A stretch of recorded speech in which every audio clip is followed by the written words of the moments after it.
Alrighty. Arknights.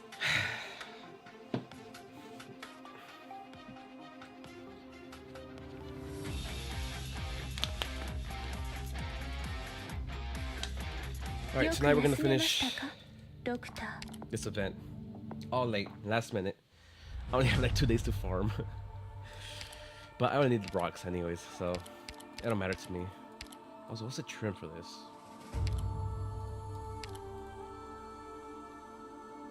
Go9. Probably tells me the boss. I don't want to spoil the boss. Alright. Scrap and nail. We'll get right into it. Group factory equipment was being watched by the Sarkas, so the workers tried to borrow Vina's hammer to bash through to a secret passage. Guess what? She said yes.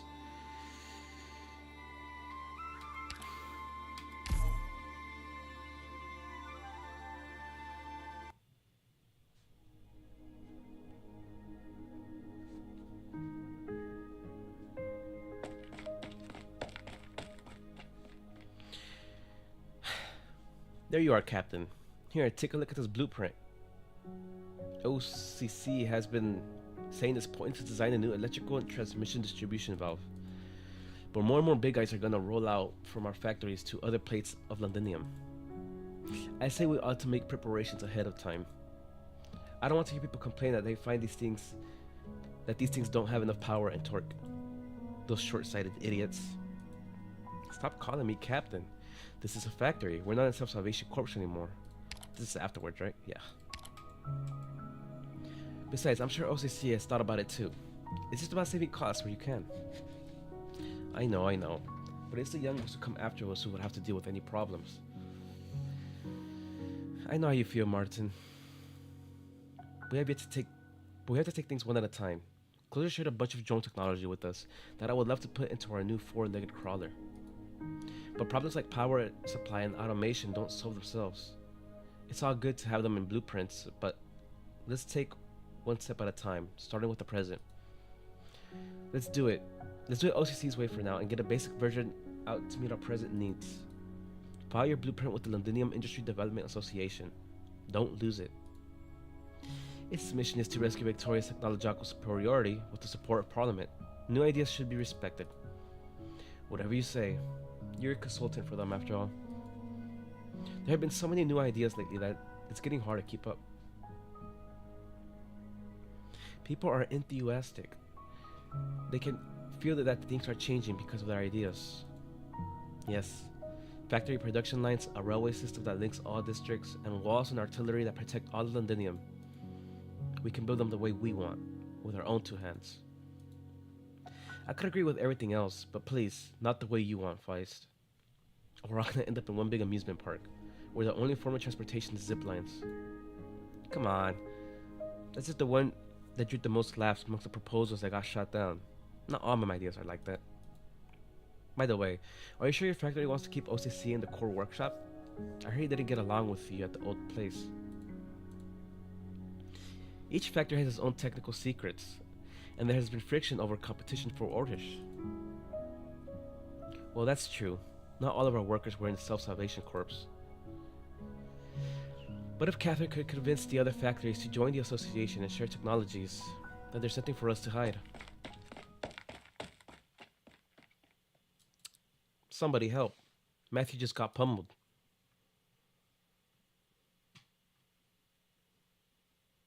Hopefully not by a Sarkas.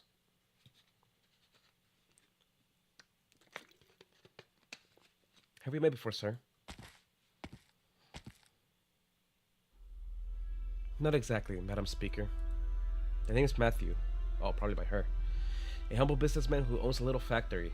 I simply felt the need to speak up about the present situation. You can write to Parliament or seek assistance from the Industry Development Association. I have other things that require my attention. I have written to Parliament on behalf of a dozen factories that were shut down. My letter's gone unread for the better part of a month. It was the decision of Parliament to shut down a number of factories. You know better than I the St. Londinium's logistics. The burden of one factory's debts can crush hundreds of families in a Sudean or Highbury. We're just asking for the scales to be tipped a little towards us, even if only in a private manner. Workers from factories that have been shut down could not even afford to buy medicine on the black market. An experienced line worker is worth 10 pieces of machinery. I believe in my workers. There's much that they can still do for the city. Meanwhile, invaluable ripethy suppressants are being wasted on dying soldiers on their beds in the sanatorium. What are you on about? Explaining the realities of economic... You bloody... Oh. Vina's fist found the man's nose before she knew it. The man by the name of Matthews grabs his bleeding nose with one hand and searches haplessly for a handkerchief with the other. Blood continues to seep from the gaps in his fingers, dyeing his clothes as red. More and more onlookers gather, all of them staring at Vina. There is no hostility or anger in their eyes, but each and every gaze reminds her of her helplessness, of her ill timing.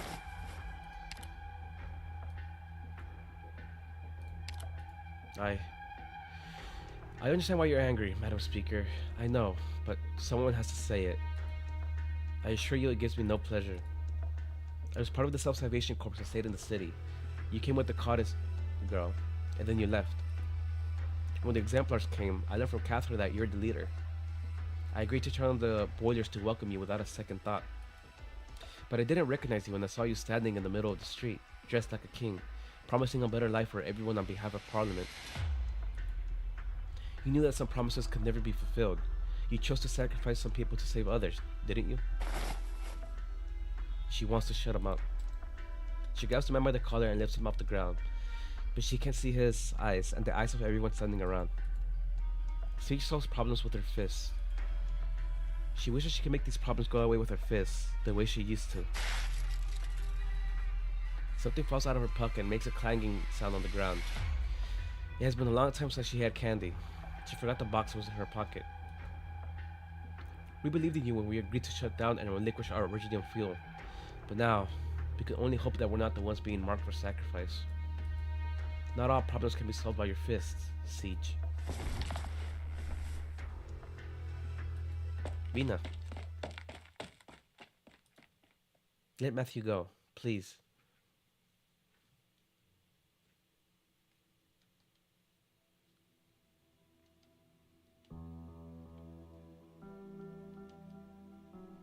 Still the 21st. Matthew's views don't represent those of all the workers. Neither do mine, of course. All I know is that a few friends have reached out to Rose Island through me, hoping to improve the state of equipment at the sanatorium. We can't make new equipment appear out of thin air, but maybe we can make the existing kit more efficient. Most workers still support the current medical system, I think. No, you don't have to explain, Feist. I was the one who let the blood get to my head. You have done as much as you could possibly do. Improved medical equipment effectiveness, reopening the fast transport tunnels, the central heating system under experimentation. A lot of people have benefited from the changes in a short period of time. It's all thanks to how you've given us the green light and fended off trouble for us in Parliament. That's my job. How's Catherine? Granny? Well, I doubt she would answer, even if I asked. She won't let people see her cough. Otherwise, she's the same. Still busy, even though she's not working at the factory anymore. I rarely get to see her.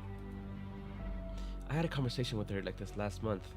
She sat on this very chair and turned down my invitation for her to become a member of Parliament. The secret workshop that you kept hidden from the Sarkaz and the weapon inside. Londinium doesn't need it anymore. Yes, I have reached a consensus with Catherine on this matter. As long as you and Catherine are able to unite most of the workers, it's not a bad thing for the weapon to stay under your watch. Parliament needs oversight. So do I. The system of Parliament is yet immature. We're still searching, and our people are trying to get something done through it. But sooner or later, they must understand that the Parliament which revolved around the king is long gone. Was it when the king was, No. Nothing changed with Parliament when he was hanged, other than power being transferred from the kings to the dukes. It was only recently that the surviving fellows of the Royal Academy of Sciences were able to resume work on the Chronicle of Londinium. A million words that took half a lifetime to compile and edit, encompassing every aspect of Londinium. I never thought I would get to know my own home again from this angle. It was only after reading it that I realized the city's resistance began a long time ago. When the Sarkas gained control of the city, it was the Londonians who still lived who had, of their own accord, come together to maintain the city's core functions, irrespective of upgrading and status. The Academy's fellows see it as the precursor to the new parliament. Seems a little far-fetched, but it does make sense in a way. But I see another side, Faust.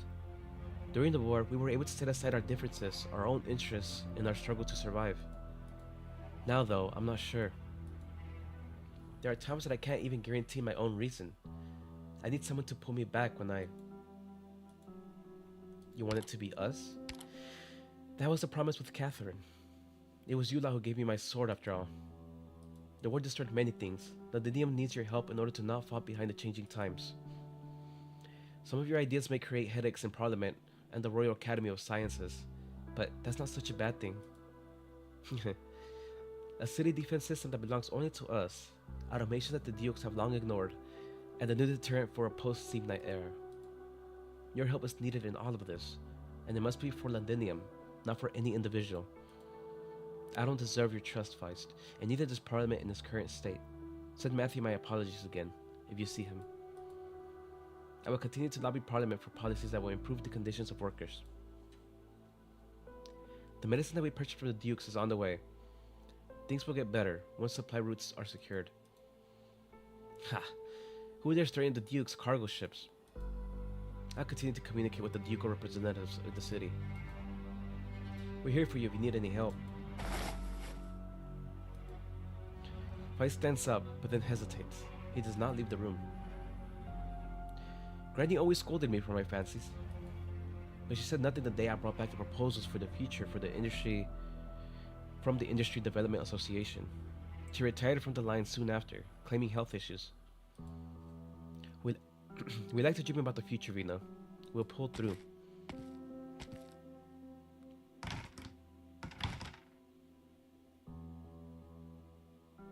The office falls quiet.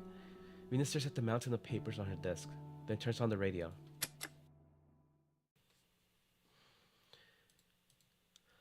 Late afternoon today, citizens witnessed the Speaker of Parliament, Alexandrina Victoria, put a scoundrel in his place. It was reported that the gentleman had attempted to bribe the Speaker for his own selfish interest, which the Speaker rejected in the most direct manner possible. Many citizens speak highly of Speaker Victoria's charisma and believe that she...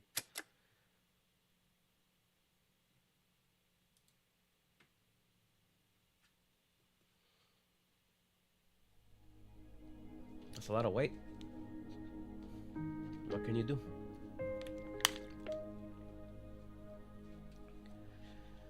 I guess we finally learned to trust each other a little bit. Whether you're confident that the supply route is safe enough for one person to manage, or that most of you have left Victoria, just as you said. I wonder if we're ever getting her. So sign of trust when you have your little trinket in plain sight. This is a city full of homeless, desperate people. Who knows if somebody won't get ideas? Never said you're not part of the threat, of course. Not that my people in Londinium remember reunions past. Go ahead, check. Everything on the list is here, and I'll deliver the next batch of medicine on time. You said most of you have left. What about 9? Left, along with many people for whom there was no place in the city. Our factories outside the city won't be affected, of course, and the routes you found for us will continue to be useful. You're not going with them? Londinium isn't a great place for infected anymore. This isn't a great place, spoken like a true Londinier irony. When I was little, I was fascinated by the Londinium in the storybooks. The palaces and the gardens where the kings and the young princesses lived, the adventures to be found in the base-like factories. Now I find that Londinium is no different from anywhere else in Victoria. It's no place to make a home. I stayed because somebody has to, and I like doing good, honest work. Besides, the treatment of the infected in Londinium today is not terrible. Really? I follow them because they saved my life. It's not like those who are ready to die, who've already figured out how to die for something worthwhile. Or I'm not like those, I mean. Besides, in the end, it usually isn't worthwhile. Nobody deserves to die. You saved a lot of lives. Thank you, on behalf of the workers. Stop by Highbury the next time you're passing out pamphlets in the city. I'll see right through that disguise. The goods check out. I'm off then. One more thing, Catherine.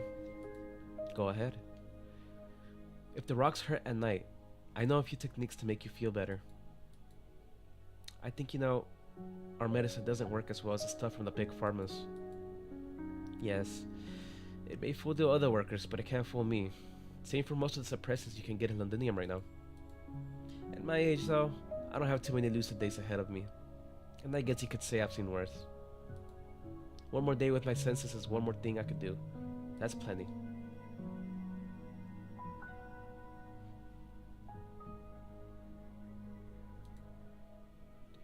Our men have tracked down Reunion hideouts outside the city, 2 major factories and their supply routes. Should we shut them down? No need. Based on available information, they are not a threat to the citizens of Londinium. Vina says she has personal reasons to be wary of Reunion. But even she admits that they were a big help to us when they incited the citizens to oppose the dukes. As for the grey market, just make sure we keep track of everything that's going on. Percival is not stupid. She knows that she's not supposed to touch. The Reunion threat is much diminished now that their main members have left Londinium. Continue to monitor the situation. I would even go so as far to say as establishing contact at a private level is an option, if there's consensus about improving the infected situation. Understood. We will continue to monitor Reunion activity without taking direct action. I suppose I'm wasting you a lot on this kind of work. Of course not, Lady Delphine. From the day we left Duke of Windermere's ship, to setting intelligence work aside to focus on the assault of Londinium, and now. Do you miss the waters of Lincardine?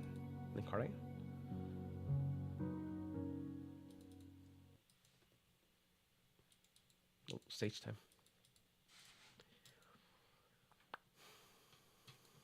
Scrap and nail. Recon, strategize, deploy, then the siege.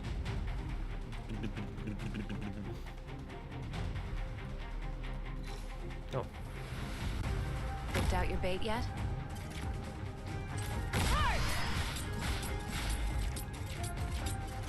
Don't better watch your step. Something's gonna spawn here.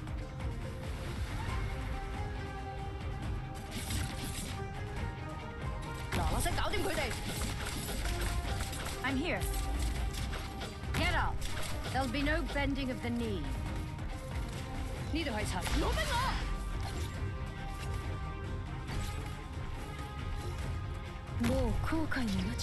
Nose-Car Mercenary. Weekly mission that can equip up to 3 different types of gear. Oh jeez. I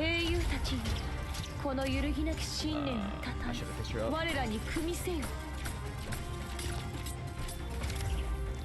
Nice and gentle. This confrontation is inevitable. Fire up the little flames. Take your chance. Please, don't force your way through.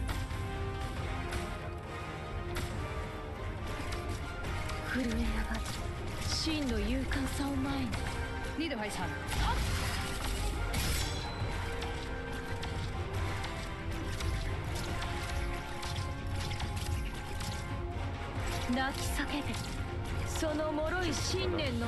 I forbid your retreat.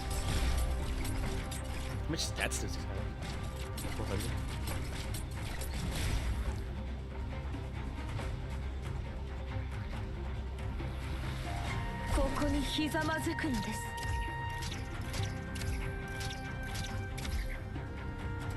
It's time to teach these rascals a lesson. So I'll say something. It would be sad if you sank into the depths.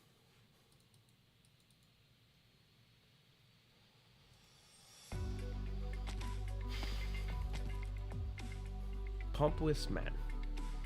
It's hard to believe that you're leaving, Lady Heidi, after all the effort it took to return to this great city. But perhaps it's time you return to your father. Back to Toron. Well, maybe I'll go further than that. My father is not the only guide I have in life. Your advice has been most enlightening, of course, such as your story of dinner with the envoy of the Earl of March. It's my pleasure to offer first-hand information to an aspiring novelist who is not involved in the political world.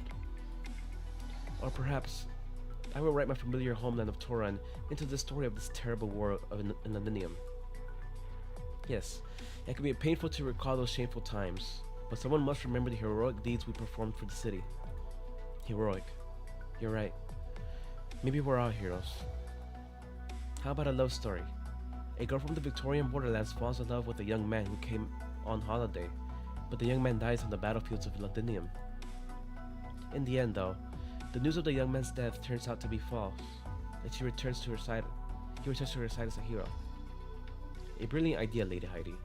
A love lost and found again, just like a city trampled by outsiders, but saved by our hands.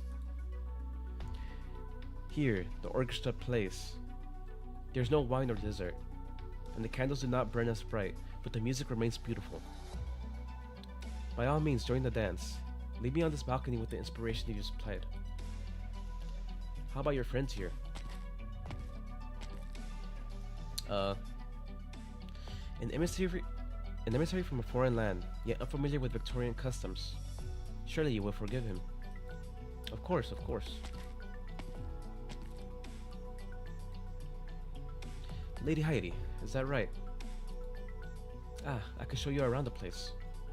No, we shouldn't bother you any more than we already have. Thank you for the assist. This place turns away no one. Next time, you should come in through the front door rather than the balcony though. Thank you for the offer, but I'm not that interested in noble parties, to be honest. Victorian noble politics was the first thing I studied before I came. I'm familiar with your customs, your attitudes towards the infected, even your dance steps.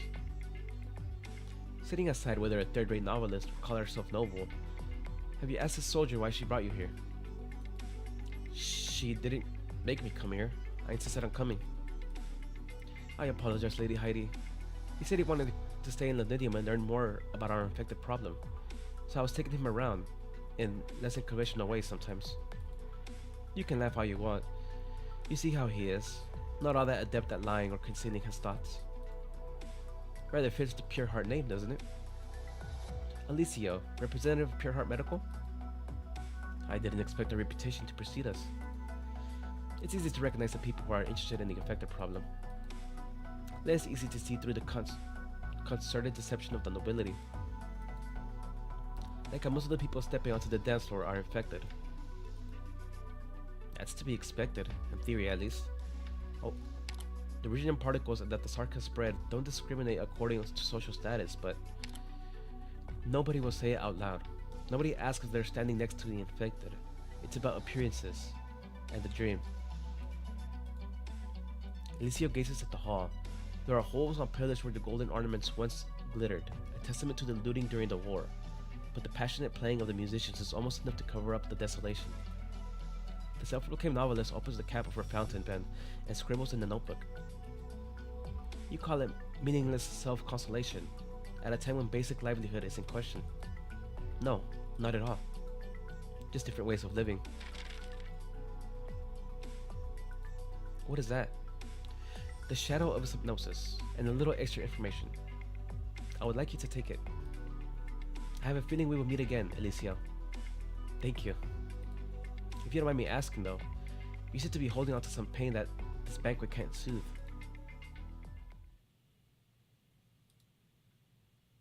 I'm just missing a friend of mine. There's one less person who will speak with me frankly, now that she's gone.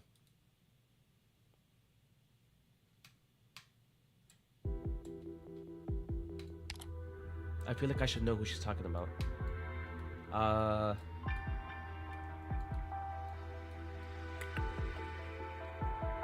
to remember. I'll have to go back. What are you doing here? The Summit of Nations. The Lateran is paying close attention to the events of Victoria after all. This is a disaster caused by the Sarkas. Okay, so he's probably reaching out to her, yeah, for the Summit of Nations. Where they're gonna have that meeting. However, the decisiveness that you and Parliament have shown on the Sarkas question... Wait, what? The decisiveness that you and Parliament have shown on the Sarkas question gave me hope for the city's survival. Of Of course, His Holiness sincerely wishes to build the bridge of peace for the nations of Terra in order to prevent another tragedy from happening. You're not only here on behalf of His Holiness, the Lateran Pope, are you? I am but a humble messenger, here to deliver a message to you and Parliament. Then please send my apologies to His Holiness. I appreciate the kindness that Lateranos is demonstrating, but Parliament is not in a position to address matters beyond Londinium. Kindly inform the Duke currently playing host to you that I am not going to Laterano in any capacity. As for his own plans, those have never been any business of Parliament, nor myself, have they? Of course, that's what messengers are for.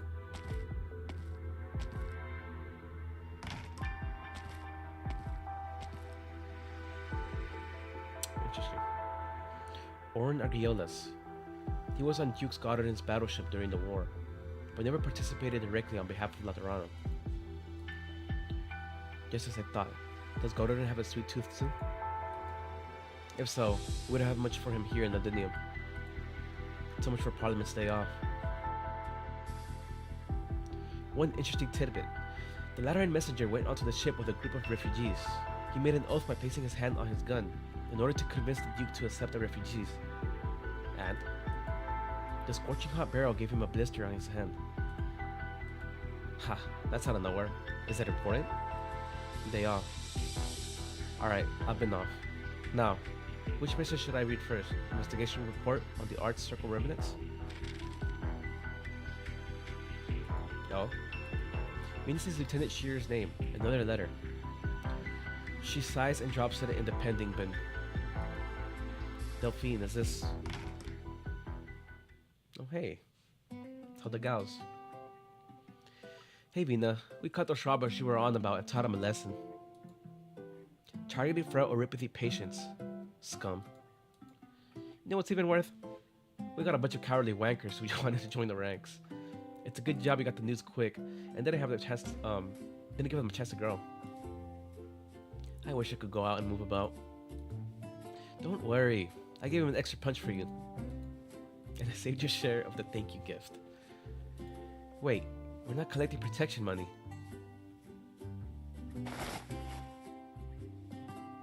Aww. When was the last time you had candy since we got back to Victoria? Indra. Oh, that sushi is so good. The lad who got robbed said he made them himself. A risk with every mouthful. It's not like you ever liked normal candy sticks. Wait, she likes them sour, right? He said he couldn't get his hands on regular sweeteners, so he tried potatoes, carrots, originium slug fluids. I tried all of them. Didn't throw up or nothing. Sounds like a real pick-me-up. Can I try one? Sure, there's plenty. Are you okay, Vina? Fine. I've had worse. What about your speaker duties? Yeah, what are you worried about right now? New laws, announcements, reports? Any work you need us to do? Especially the ones that involve punching, which you can't do yourself? I even took on a new lackey today. He's built like a straw, but I can teach him a few moves to defend himself. It's time for Glasgow to rebuild. When can we go back? And just scratches her head. She did not need to hear her friend's reproaching glances to realize she should not have asked. Vina glances around her desk, where the mountains of papers has not grown any thinner. Delphine walks her aside and takes the letters that she was holding. I think it's time to give a public answer to the issues that concern our citizens. Most don't come to listen to parliamentary debate, but they'll listen to the radio at the end of a long day. The situation in the city is stabilizing. I've requested a third engineering team for Norport. Soon, our home will be back to the way it was. Better than the way it was. You can go back to starting, Delphine. I don't know how to say that. Once we take care of this business. Tired cat.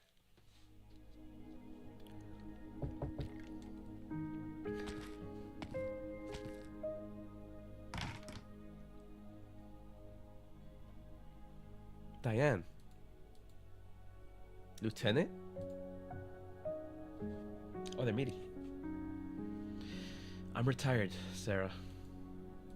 Oh, okay, sir. I thought you declined the sanatorium's invitation.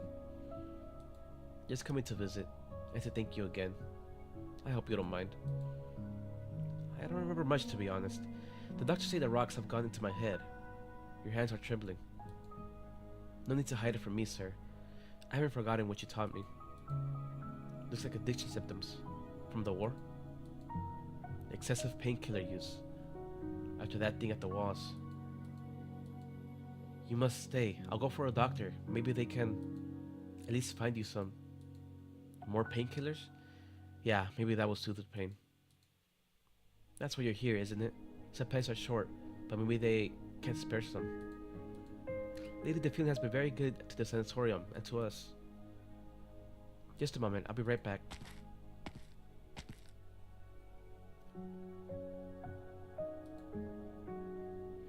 He wants to stay.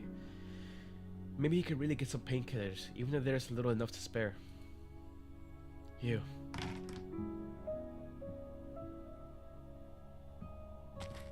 And why doesn't he? Oh, where did he go? Checking up on her?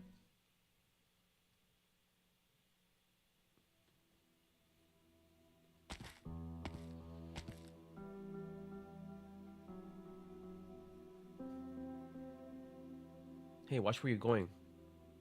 Uh-oh. Whoa, keep your distance. Something's not right with him. The speaker's office is this way. He just toppled over. Another of those poor infected sods. Stay away from him. We're all goners if he shatters. I'm not... my body. I can't. I'll go get someone. Keep your distance, everyone.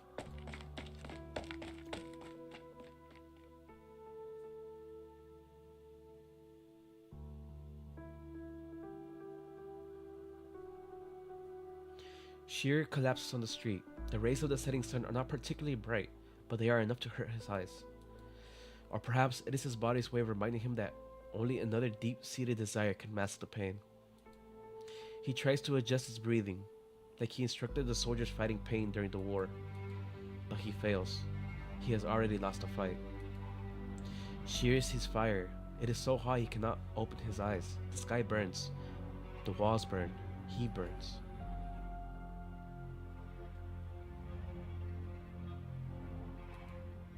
He sees the day when he lay on the ground beneath the walls. The walls of Londinium burned with Draco fire, burning brighter and brighter, until the flames consumed the sky. He cries out in fear and tries to cover his eyes.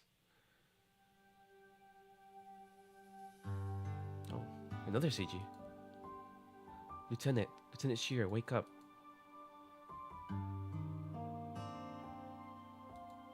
He sees a hand reaching out towards him. Delphine. Lady Delphine? I really like her design. I've been waiting for you, Lieutenant. I saw the letter you wrote to Vina, but you avoided me, just like you refused my offer of treatment. She never read my letter, did she, Lady Delphine? I can guess what you wrote. I'm sorry, but I can't help you here. We both know the state of medicine availability in Londinium. You can't stay here. Where can I go? Lincardine. No, I wasn't asking, Lieutenant. This is an order. And look at me that excuse about being retired. I know why you hesitate. I know what you fear. You're afraid to face the senior officers who betrayed and abandoned you at Ironclad Glaive. You're afraid that you won't come good on your loyalty to me and my mother, and you're afraid to return home like this, aren't you? I don't know. You're not as strong as you think, Lieutenant, and I'm not as weak or noble as you think. Our home is in Cardane, not here. The war's over, Lieutenant. This soldier should go home. Don't be afraid. I'm going home with you. Let's go.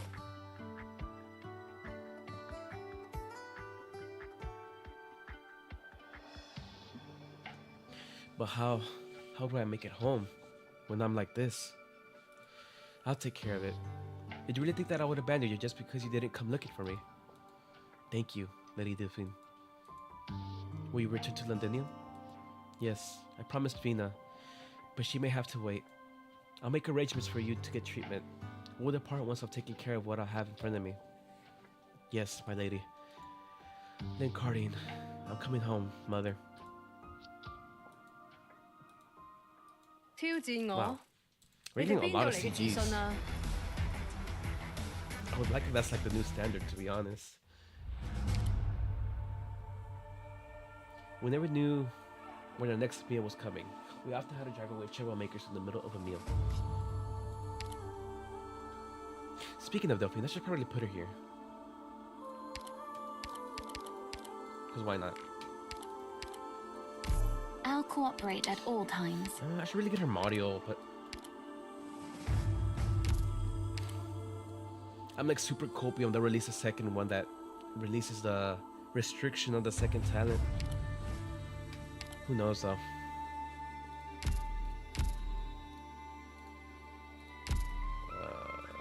I'll cooperate at all times. I guess we could take him out.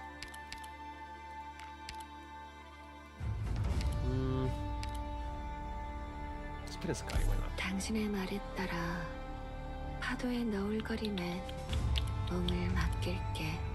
Or actually... No, yeah, that's fine. It don't really matter, they're all gonna die anyways.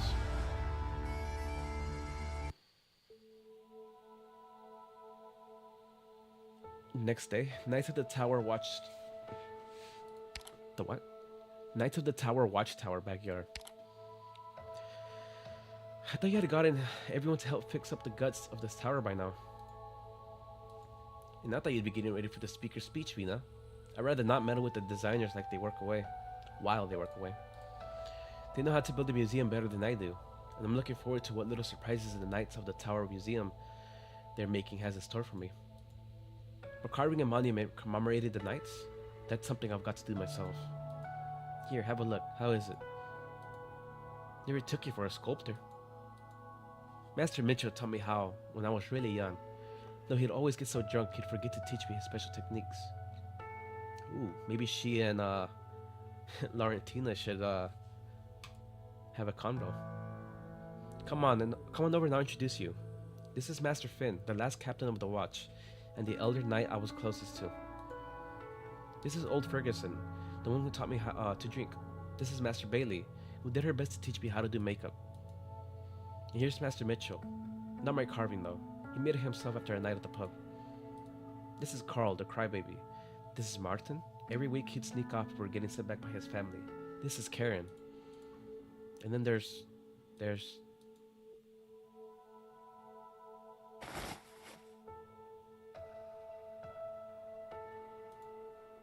Vina gently hugs Dagda, comforting her.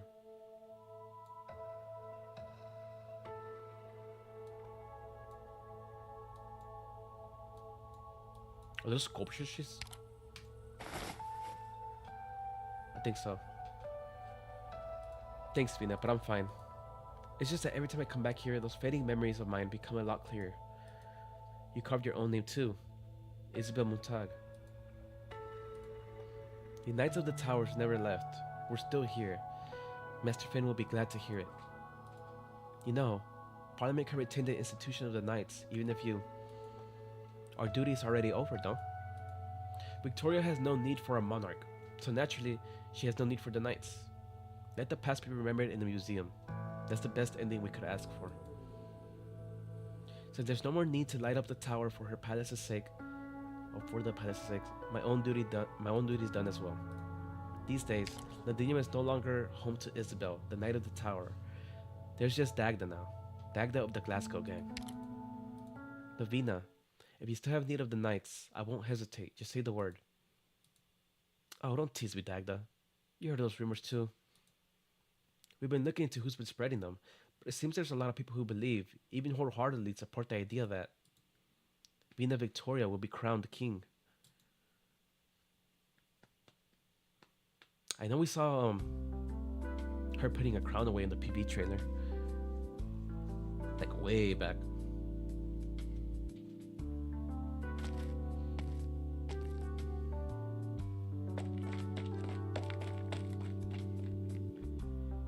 Alicio, please wait. Oh, Jenna, more questions you'd like to ask me? Miss Molly wants to invite you to stay and watch us rehearse our new play. Also, Alicio, can you help me improve something? What is it?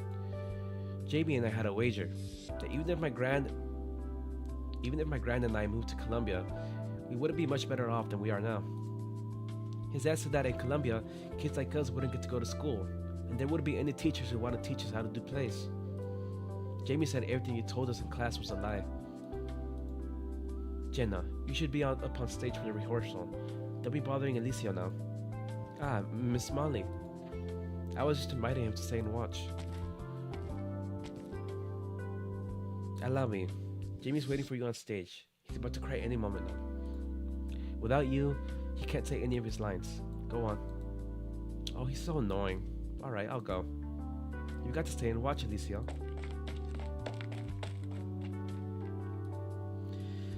Do forgive the children, Alicio. They tend to just speak their mind. I must admit, I'm not too familiar with Colombia, and I'm not entirely sure how the infected children will be treated.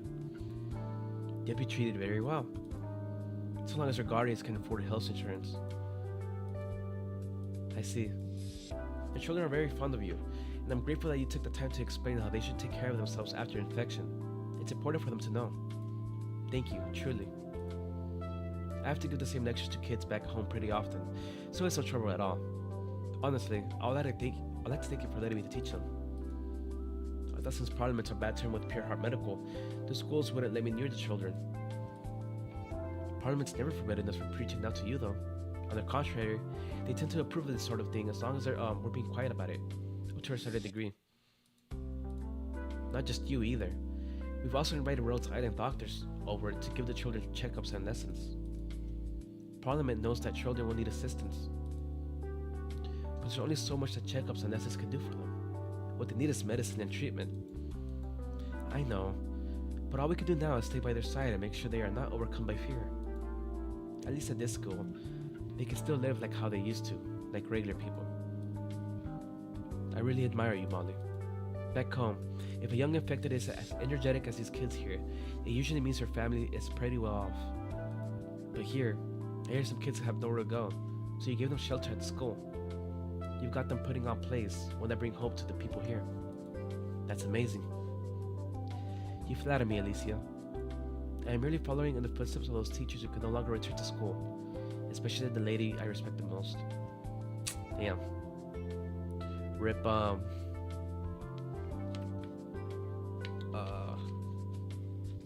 Golding, yeah.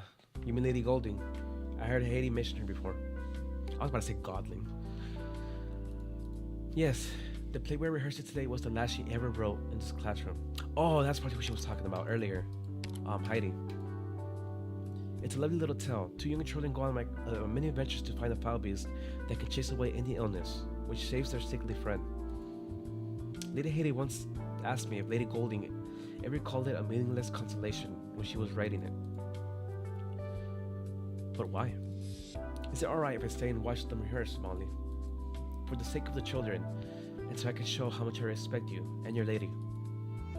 I have a feeling that maybe here, in Londinium, there's still a lot I can do to help. For Lady Golding. For Lady Golding.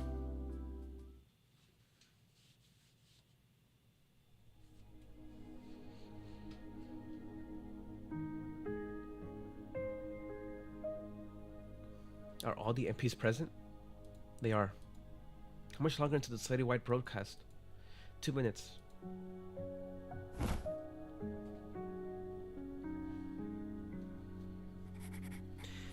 It was an evening close to New Year's. After several long years living in fear, most folk could finally feel at ease and enjoy dinner with their families, listening to the Speaker of Parliament's broadcast together. They even started calling it the Dinner Time Declaration, in jest. Pity that dinner didn't taste so good.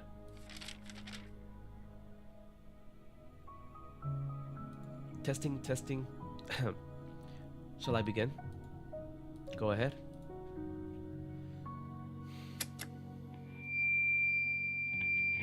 This is Vina Victoria. As Speaker of Londinium's Parliament, I now address all the city's residents who took part in resistance during the war, and who yet live.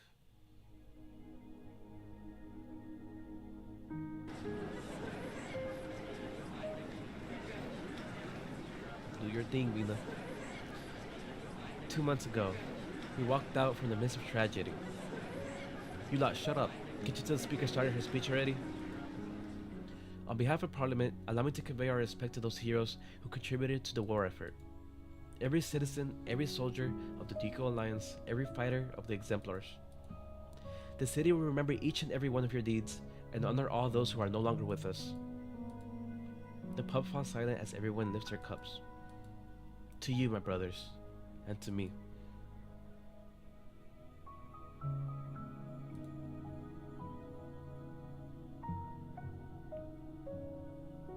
Now, Londinium has begun her long road to recovery. Order will be re-established, and those lives once so familiar to us will return. But that's not all. In regards to the Exemplars, those glorious fighters of extraordinary circumstance, Parliament has decided to reserve this unit designation forevermore, so that we may commemorate both the past and the present of these troops. I can hear the children singing, and the retired soldiers singing alongside them.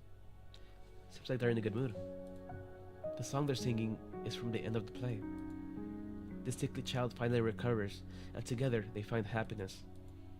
I expected those homeless soldiers to care a lot more about the Speaker. Oh, that's my mouse wheel. I'm gonna turn that off.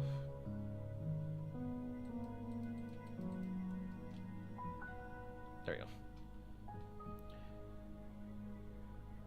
The sickly child finally recovers, and together they find happiness. I expected those homeless soldiers to care a lot more about the Speaker's speech. Of course they care, but they are a firm belief that the Speaker will not abandon them. After all the suffering endured, happiness will surely come. Eliseo, do you believe so?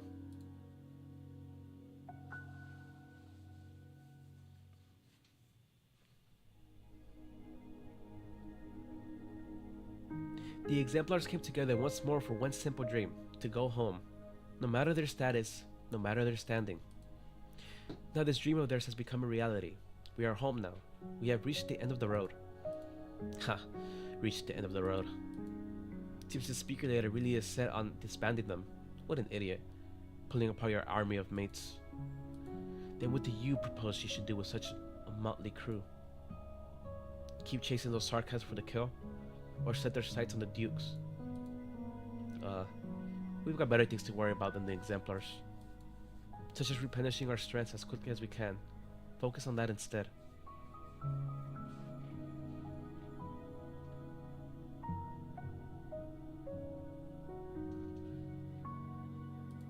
Many former Exemplars have joined the Defense Forces ranks, continuing to protect our homeland. As for those who no longer wish to bear arms, they have the right to enjoy peace alongside their families.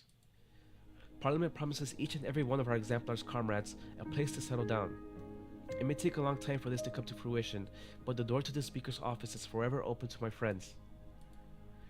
I'm afraid it'll take a few years to see this through. You got a long road ahead of you, Vina. Coming along for dinner, Catherine. There's a fair few old retired blokes who've reported back to the factory. They'll be really happy to see you. Sure you're not just angling for my stash of smokes? I worked real hard to collect them. Fine, I'll come along. Oh right, while you're at it, tell everyone to bring a few friends along. Once Parliament helps us restart more factories, the hands we have now won't be enough.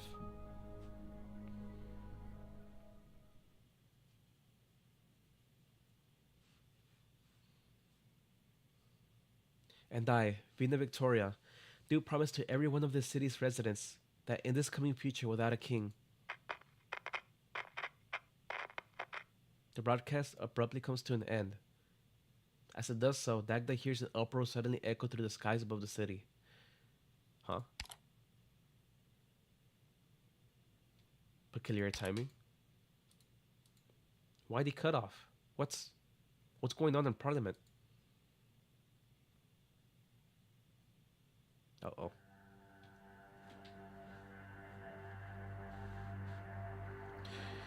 Madam Speaker, Madam Delphine, while I was fixing up the broadcast system, I noticed this old component. It's ancient scrap. should have been replaced when His Majesty's Alistair was on the throne. Who would have thought an unremarkable thing like this could hold up until now? My mentor never told me anything about this. So it's all just an accident? How was there suddenly something on your maintenance checklist that wasn't there before? I just followed that what the old system sticked up to me.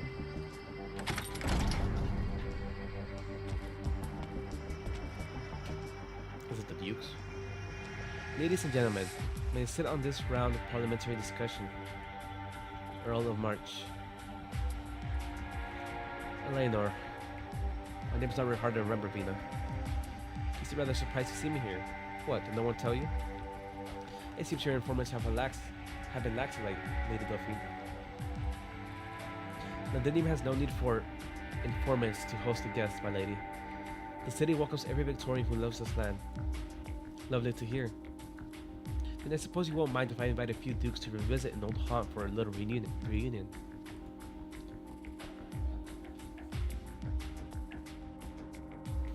Judging by the time, they should be arriving at any moment now. Considering their sensitive position, the dukes are hesitant to drop in on any specific person's home, so I was forced to borrow one of your places.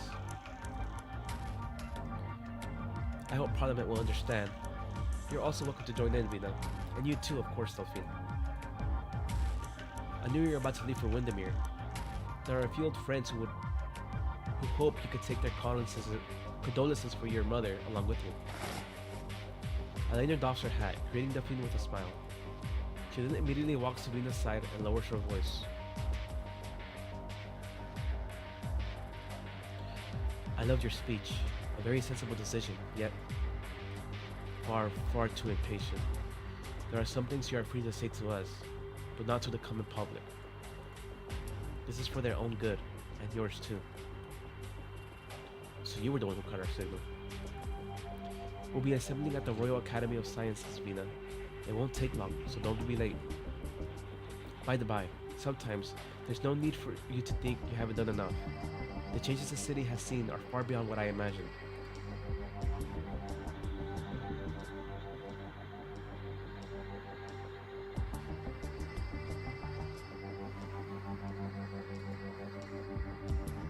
Reception room? I assume your grace would have less of an appetite. I've always been a practical lad, Eleanor. We all know the situation in Londinium. The light wine and bread is already enough to show us the speaker's good faith. The Duke of Wellington is absent, yet again. It seems the alliance between yourself and his grace is not as reliable as we imagined. We all know we're here for more than just pleasantries, your grace. Old Wellington will never have come in the first place. How do you believe we should treat with Duke of Wellington, Vina? If it has naught to do with Londinium, it has naught to do with me. Oh really? Would he really care what you all think? He's always been one to seize the initiative. All I know is that since the battle for the walls ended 2 months ago, the engines of the gas rail and the other frigates have not rested for even a moment. Wellington has been waiting for you to bite, and I'm afraid to say that he's very disappointed in you all. Quite right. But what you see is merely one side of the matter, Delphine Windermere. In old Wellington's eyes, it is still far, far too early to decide what sort of relationship would exist between Tara and Victoria. In these 2 months, we have had a tacit understanding. So long as nobody moves or to break the silence, then silence we shall enjoy. But really, it's her grace over here whose emissaries are always sneaking into Wellington's She's much better qualified than I to speak on the matter now. Once I return, I will be investigating who has been going against my orders. After you return to Windermere, young Delphine, I would happily welcome some tired guests at the Lincardian Winery whenever you like. Can we dispense with the bidet ladies already? Londinium will welcome all Victorians, but we have no time to waste chatting with each and every one of them. There are still many issues affecting our citizens that need urgent handling, are more important than the people sitting here. I am, of course, well aware that your sudden visit to Londinium is also thanks to tacit understanding. I know that Wellington's only an excuse. Parliament will not interfere in this matter.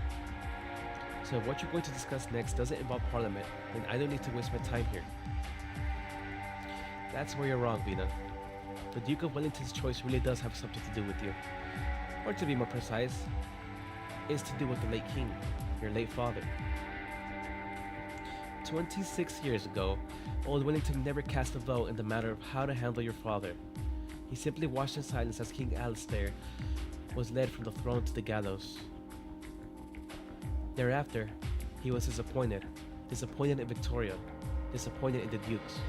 Disappointed in your father. From that moment on, the tug of Terra's undercurrent has never ceased. Duke Windermere never mentioned any of this to me. Your mother didn't care. No one regretted executing the king. Sorry, Vina. You know I don't mean anything untoward. Just because Old Wellington himself will never come to Londinium doesn't mean he has no interest in the city or in you. For the time being, we still don't know his true intentions. But just because the throne has sat idle for many years does not mean Victoria needs no king.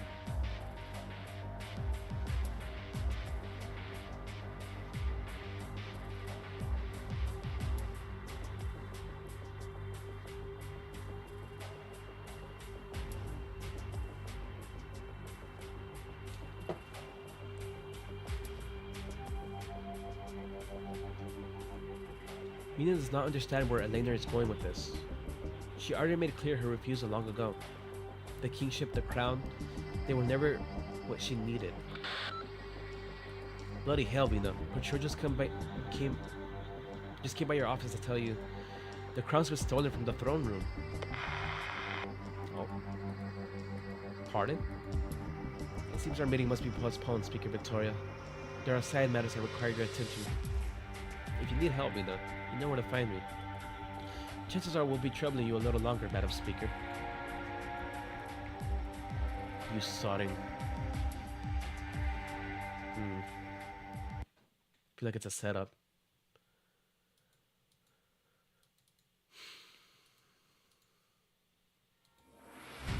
Wellington's that old guy. Recon, strategize, deploy, then the siege.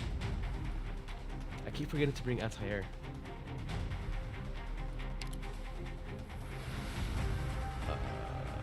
I'm listening. Don't better watch your step. Radical strategy, but I can work with it. 비단실을 칼날에 가까이 하지 마.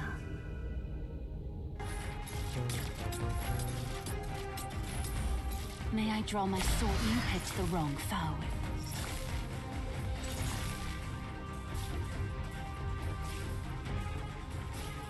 Don't better watch your step. I know what to do. Don't order me around. Okay, a lot. 난 홀로 남겨진 이 꿈을 가져갈게. The flow of the currents. It's a mess. 네게 지나갈 필요한 복권이 Feel the undulating waves. Too bad you've fallen into my trap. Get up! There'll be no bending of the knee. May I draw my sword? A fine opportunity.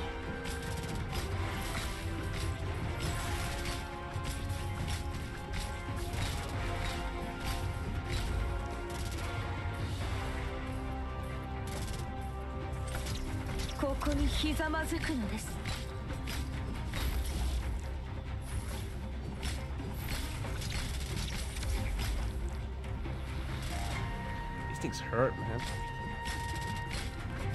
I think they're gonna be a pain in the ass in the EX. I forbid your retreat. These block? What do they do? May I draw my sword? Do not disregard me.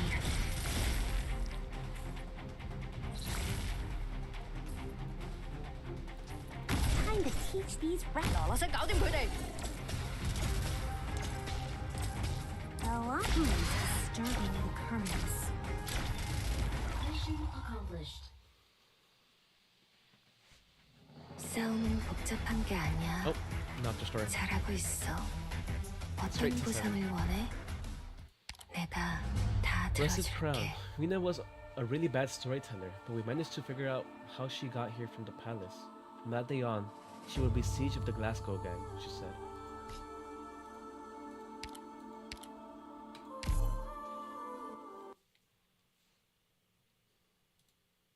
No, and straight to 7.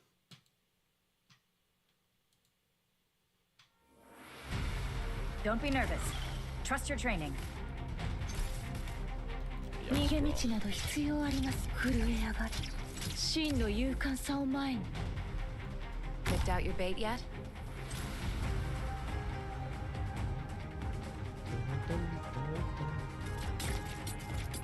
Don't nothing can mask the scent of despair.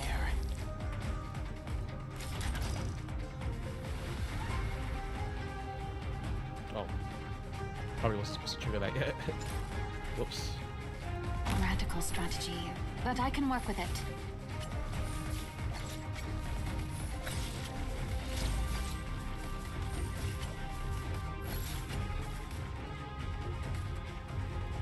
비단실을 칼날에 가까이 하지 마.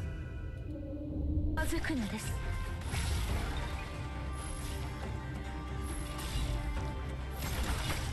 This should be fine. Come on, like, get this. Freeze there!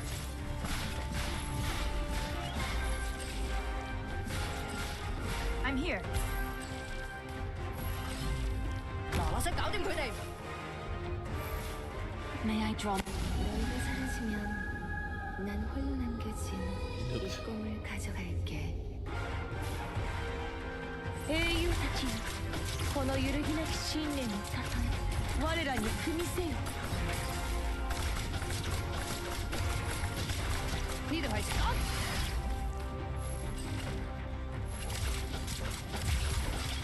英雄たちよ、この揺るぎなき信念をたたえ、我らに組みせよ。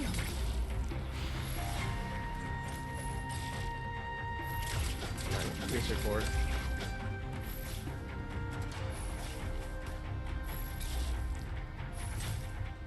The battlefield's all around you. Where do you think you're running? May I draw my fine opportunity? 我隨時後尾. Mission accomplished. Easy.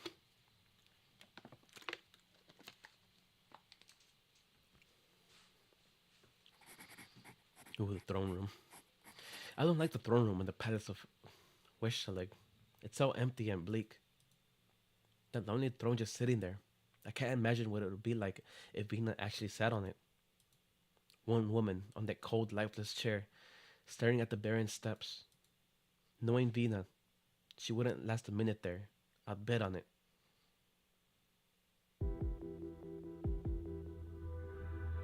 September 23rd. That's Amia's birthday, I'm pretty sure. Isn't it? Did you find the crown? Where is it? We didn't find it per se. Someone delivered it to the speaker's office. We can't determine the precise time it was lost, but we're fairly certain it happened after his speech started. Vina already placed the crown on that empty throne. So what's the point of stealing it? Was it an order from the dukes? I don't think so. The dukes are never of one mind. They each have their own agenda. However, for your crown to go missing at the same time they're visiting Londinium, it's far too much of a coincidence. But according to what you've told us, isn't that crown just an old rusted hunk of iron now? Not exactly, Morgan. To many people, the crown is extraordinarily important, no matter its current state. It's been left untouched for over 20 years, but the people have not forgotten about it. In fact, they are more eager than ever for its return. They are waiting for a wise new monarch to put it on his or her head. Someone who could dispel the shadows hanging over Victoria. No, most people are just desperate for a miracle, something that can satisfy their craving for royal authority. I cannot deny that. Plus, you have listened to the voices for ages, Vina. Your identity is truly unique, a descendant of the royal family and a bona fide war hero who was nonetheless raised on the streets. It's no wonder so many people naturally feel drawn to you. Now that Parliament is up and running and the dukes have willingly relinquished their authority, the people are all the more convinced that you've secured universal support. The next step is plain as day. But the dukes have no intentions of doing anything like that. The public only cares about the outcome, Morgan. Yes, I've understood that since the day we returned home. Unfortunately, sometimes, I'm still very good at letting people down.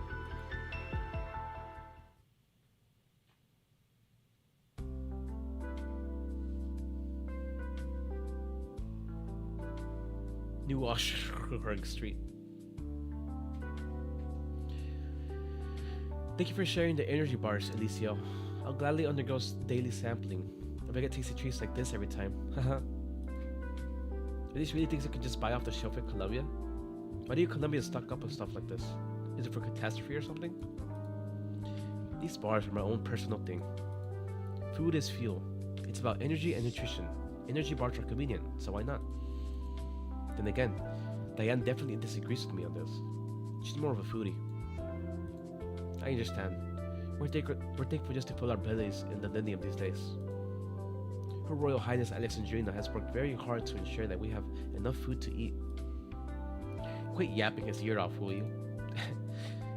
Thank you, Alicio, for these, energy bars. But we best be on our way now. Stanley, you're not afraid that Alicio will... Of course not.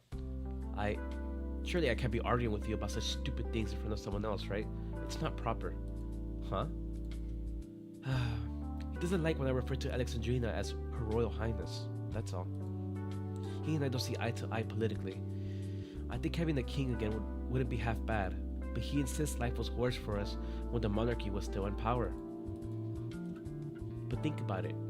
Whether it was back then or right now, aren't we managing to get by all the same? So you're saying the presence of a monarch doesn't really impact your life all that much? It doesn't matter what she thinks. Even if someone does ascend to the throne again, it's not like we'll be invited to the coronation feast. Stanley, when are you going to come up with an argument that actually convinces me? Sorry about this, Alicio. I need to talk some sense into this stubborn mule. Oh, by the way, about the increased patrols in the city, I've heard a rumor. Supposedly, someone stole the crown, and the defense forces are investigating anyone who might be connected with the theft. Let's go, Stanley. Goodbye, Alicio. Come to think of it, Leia has never mentioned the king or the crown, not even once. Maybe I should ask her about it when I get back.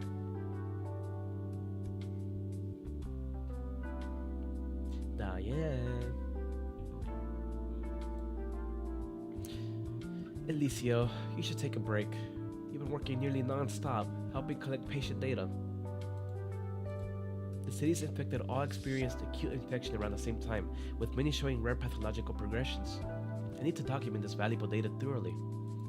Whether it's for future research into neuropathy or for developing targeted treatments in Londinium citizens, this data is critically important.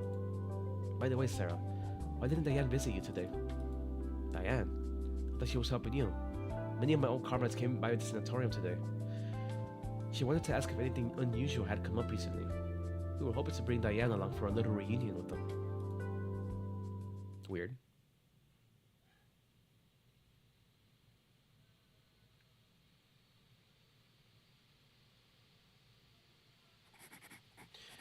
Throughout the whole war, Vina never told us where she found that crown. But it didn't matter. None of us cared. And no one would ever see that hunk of iron again. It was supposed to remain sealed in the throne room in the palace of Weshaleg, left to corrode and decay into nothing. The age of kings is over and done. That's what a drunken Venus said to me, with her arms slung around my neck. And yet, barely 2 months later, here it is again, staring us in the face. The ghost of this ancient empire refuses to let it go. It's always ready to claim its next victim. Day later, Christmas Eve. Does anyone else know about this? We've taken steps to contain the information and will do everything we can to minimize its impact. So, what do we do with this thing?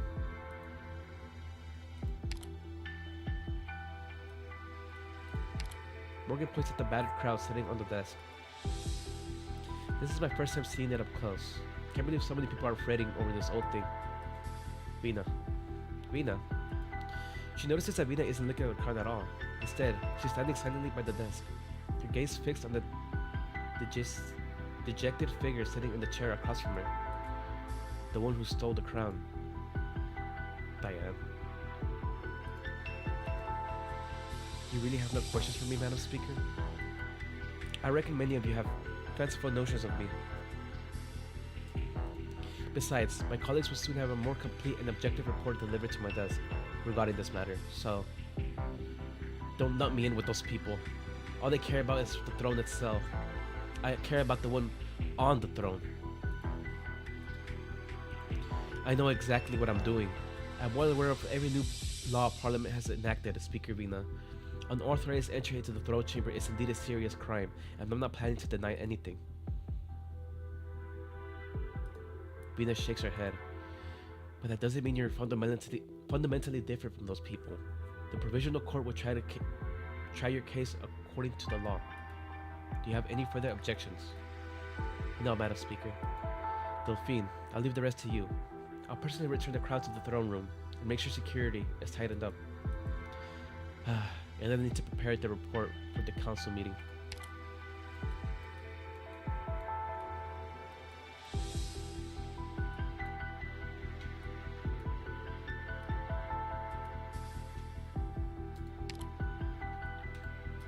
A report.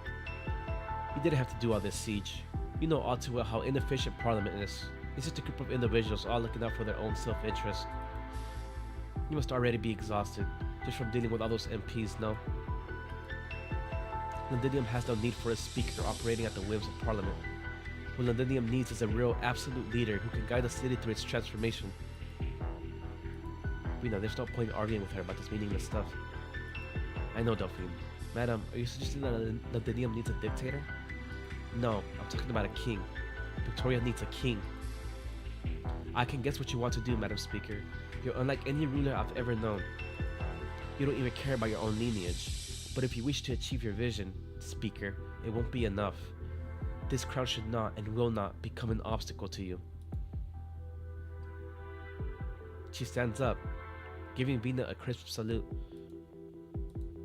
That is all I have to say on this matter. I give my thanks to the Exemplars and the Siege for all you've done for our homeland. I'm fond of the changes she's undergone and firmly believe she'll become an even better leader in the future. It's just a shame that her transformation is still so slow. I won't live to see that day myself. Let's go, Lady Delphine. Where should we head next? Damn, she hit him with them real words. I mean, do you really know what I wish to do? I mean, in a way, she's not wrong. You want to change Victoria. No, you want to defeat her. You want to defeat the Victoria of the past.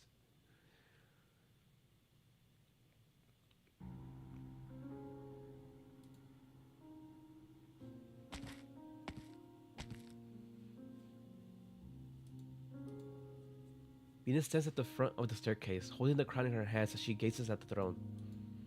Besides the throne, a golden lion lay sprawled, his eyelids drooping halfway. Gawain, you should have told me sooner. Step by step, she ascends the staircase until she reaches the throne. Instead of sitting on it, she sits on the steps before it. The lion doesn't seem to open his eyes. His gentle breath brushes through his mane, sending up faint specks of dust. He is displeased. I'm sorry, Gawain. I had another sleepless night. There are still so many thorny issues left unresolved. She feels the warmth at her back. The golden lion has moved closer, and his massive body is now supporting her. Just like it had when she was a child. Vina catches a whiff of sunlight. Gawain, how nice it would be to fall asleep leaning against you like this. Walking all the way back here from outside the city feels like a dream. But it's been so long that I've had a good night's sleep, let alone a deep, satisfying dream. Or since I've had. The lion lifts his head slightly, brushing against Vina's golden hair, tickling her just enough to make her smile faintly. The chill in the air sends a shiver through her, jolting her back to clarity. Has it always been this cold here? It's not time to rest yet, is it? What we're doing now still falls far short. There's not enough medicine, not enough food, and endless arguments. Sometimes I wish I could just rip off this uniform and knock those idiots down one by one. Maybe things will be much simpler that way, huh? Why not? Defeat the Victoria of the past. If only it were as simple as a match in the ring. The golden lion closes his eyes, drifting off to sleep. Though his tail is still lazily swatting against Vina's arm. Teacher, I'm sorry for complaining to you again. There are some things I don't know how to explain to Morgan and the others. They wouldn't understand, and I don't want to make them worry. As for Delphine, I don't want to show too much doubt or vulnerability in front of her. She's already taken on so much for me and pinned so many expectations on me. There are already so many people counting on me, Gawain. I don't want to let them down. She shuts her eyes and grips the crown. King, speaker, these titles mean nothing to her. She just wants...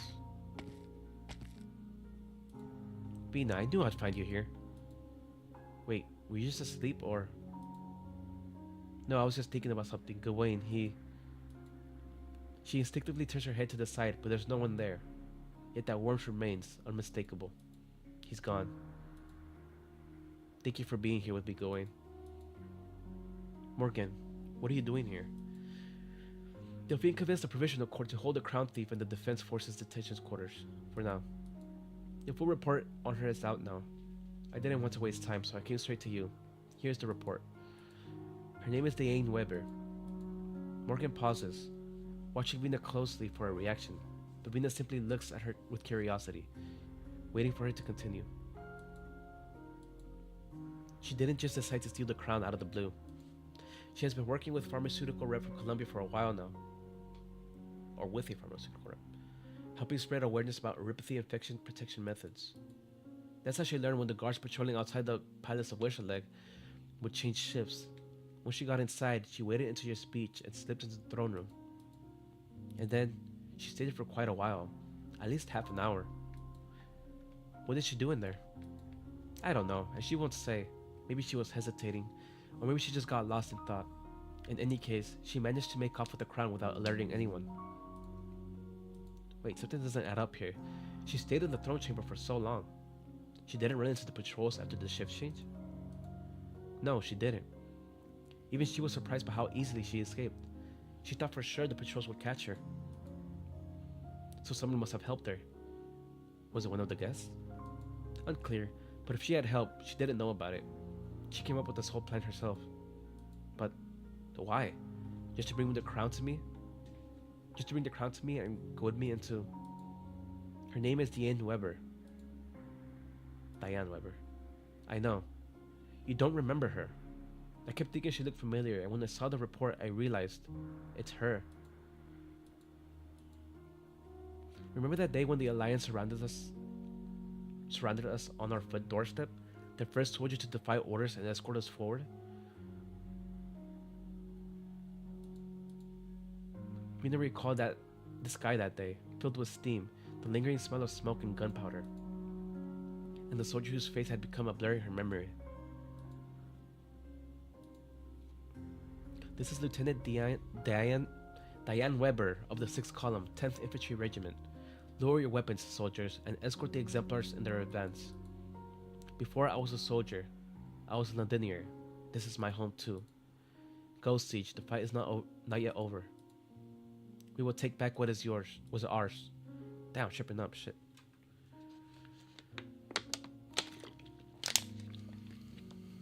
Diane Weber, the soldier who defied the Duke of Castor's orders.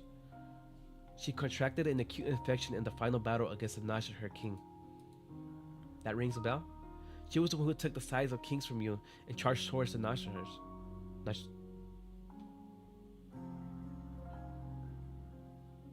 Did we see this in the story? It's been a while. She doesn't have much time left. We are short of Oripathy suppressants, and she never got enough medicine to slow her condition. We took a look at her, but The crown lets out a faint metallic creak as Vina's hands tightens around it. It looks so fragile, yet its resilience is undeniable. She really loved our home, and she loved Victoria as well. That's why she volunteered to join the ducal forces, only to defy their orders and end up forced into retirement. She trusted you, even though I don't agree with some of her ideas. Vina, maybe we could...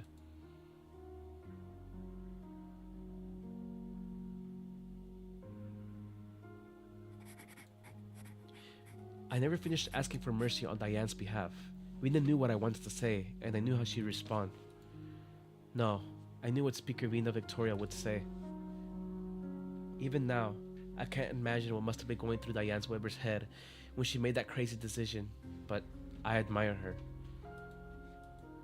Even though she stole the crown, she did it out of love for Victoria. I don't understand. Since coming back to the city, so many things have changed in ways I can't fathom and don't want to understand. And on that day, I finally made up my mind. From the end of that final battle outside the Palace of Westerleg until now, I've lingered here far too long. Maybe it's time to go home, back to the boxing gym. 挑戰我？你哋邊度嚟嘅自信啊？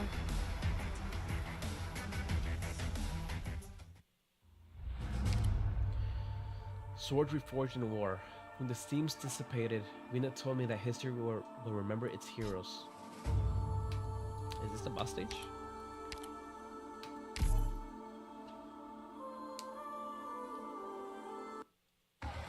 No, I think there's a 9.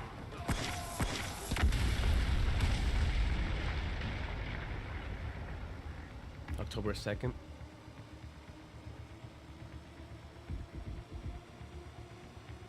I still think these guys are cool. Sudaram, death awaits. At the end, my liege watches. Death watches you.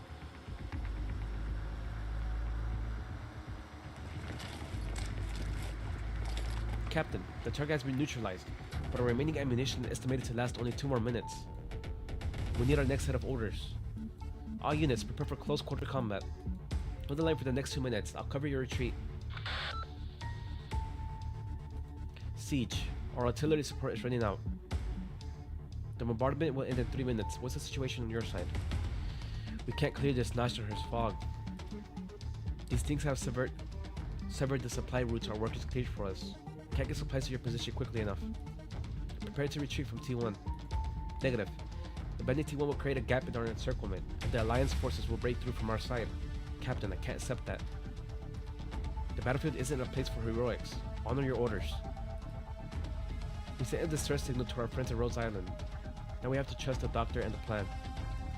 Soldiers, we made a home. Do everything you can to survive. Only then can we take back what we've lost. Siege, we'll hold the line for the final 2 minutes, then retreat to regroup and assist you in clearing out the creatures of the fog. Bagpipe, keep them safe. Aye, Captain. If the fog can be dispersed, don't wait for us. Head to I-12 and rendezvous with God Ordnance 106 Assault Brigade. Keep fighting. Understood. I'll be seeing you soon, Captain. Look out, Siege. It's a Confessorius Chimeros. Everyone, prepare to retreat. It's lit itself up. Hannah, watch out for its flames. Oof, it hurts. Vina, are you alright? Everyone else, fall back. I can't allow any more needless sacrifices. Wait, where did this backup come from? Anti-witchcraft cannon has struck target. Enemy movement disrupted. Remaining squads continue setting up anti-witchcraft cannons. Mission objective, eliminate threats within the fog. Friendly forces at T1, hold your position. Emergency supplies will arrive at your location in 3.5 minutes. Exemplar T1 combat team. Message received. Please identify your unit. Duke of Normandy's 8th Grenadier Battalion. Under orders to support the Exemplars. The Duke of Normandy? 8th Grenadier Battalion? Horn, do you know anything about this unit? They're not under the direct command of the Duke of Normandy. They report to the Earl of March. Lieutenant Commandos truly has an exceptional grasp of our intelligence operations, as to be expected from someone born into the military family. Lieutenant, keep Her Royal Highness Alexandrina safe. As for your Highness, please accept a small gift.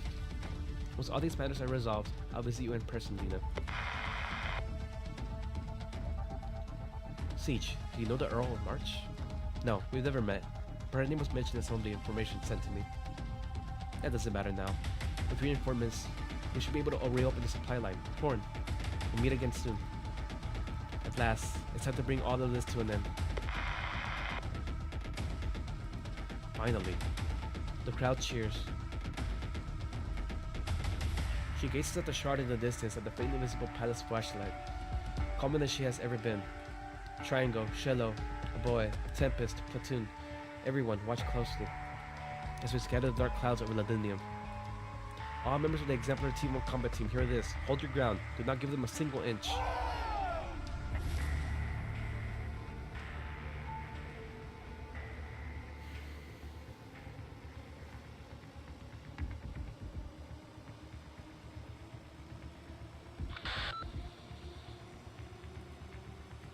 Captain, Rocket Team just uploaded the scan of the last segment of our route to PRTS. Did you receive it? Got it. Rock. We're already repairing the final track shift code. Given the current damage level, how long until the repairs are complete? 10 minutes. Located Granny yet? We need to retrieve that weapon as soon as possible. The Exemplars will need our support on the front line. Still trying to pinpoint the correct location.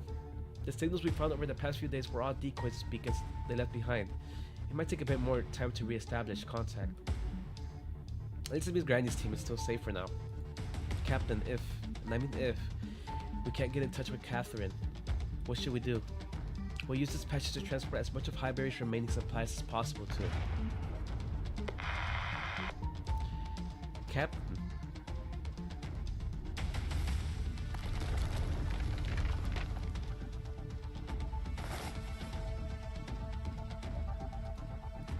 Is everyone okay?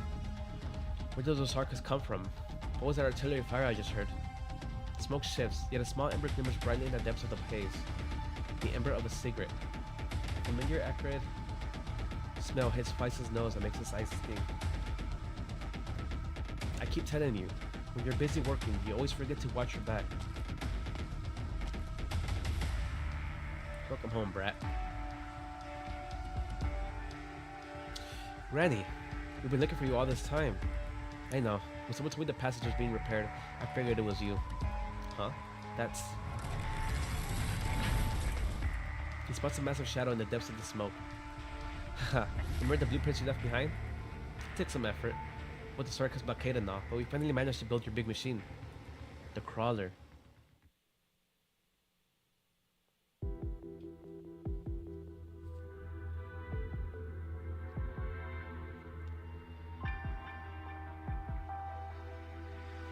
I know you're there. Your earring has grown, rather warm. Those workers who came to support the Self-Salvation Corps earlier, that was your doing, wasn't it? Hello. Shh. You'll disturb my friends. Still, thank you for taking good care of little Garnet for me, kitten. Kitten? And thank you for cleaning up those filthy rocks Ducario left behind. Here, you can have this back. I have more important things to deal with. I'll have to find that hunk of sheet metal again. He wouldn't want to miss this battle. Thank you for saving me earlier. Farewell.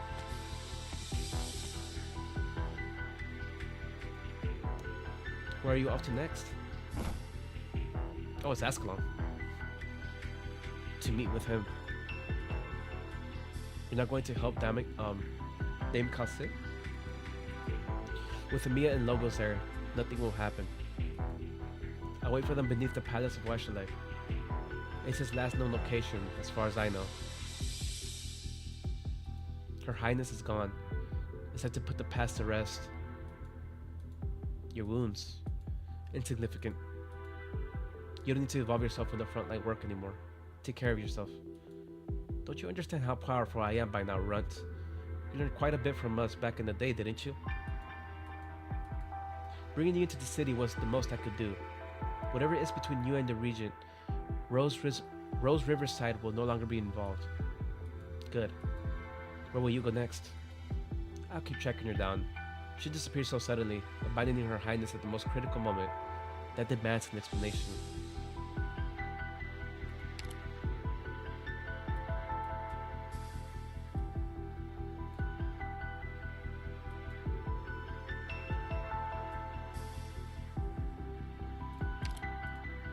One of our sharp-eyed sisters managed to track her as she left Millennium. She's still heading west, though her destination is unclear. And when you catch her, will you bring her back or kill her? She owes all of Riverbank Keno's an explanation. Wait, who's she talking about?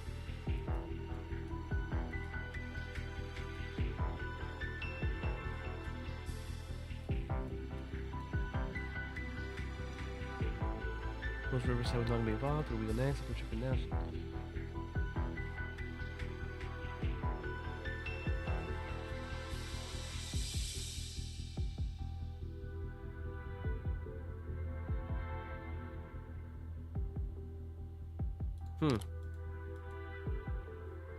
The Riverside Keno's swore not to get involved with anything related to Babel anymore. However, helping an old acquaintance doesn't break the rules. This smear of blood, it's a gift and a blessing, for less pain and fewer scars. Safe travels, Ascalon. Did you really have to wipe it on my neck? Not my fault you always hide your face so well under that hood. You look better this way. Huh. Oh, by the way, I forgot to ask. What do you think of that kitten? She does not emerge from the shadows, and the wind carries her voice. My judgment is unnecessary. When the dust settles, the truth will reveal itself. We're all the same.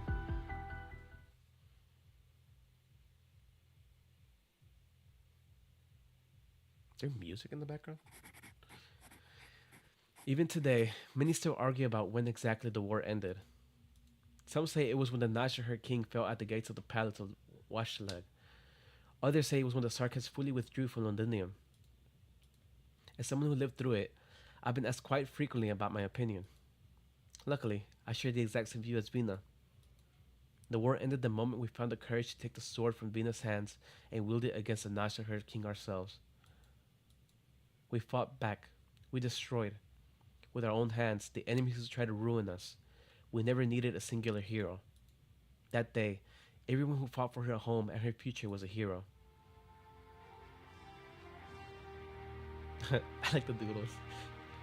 Everyone, no matter your unit number, which squad you belong to, which duke you serve.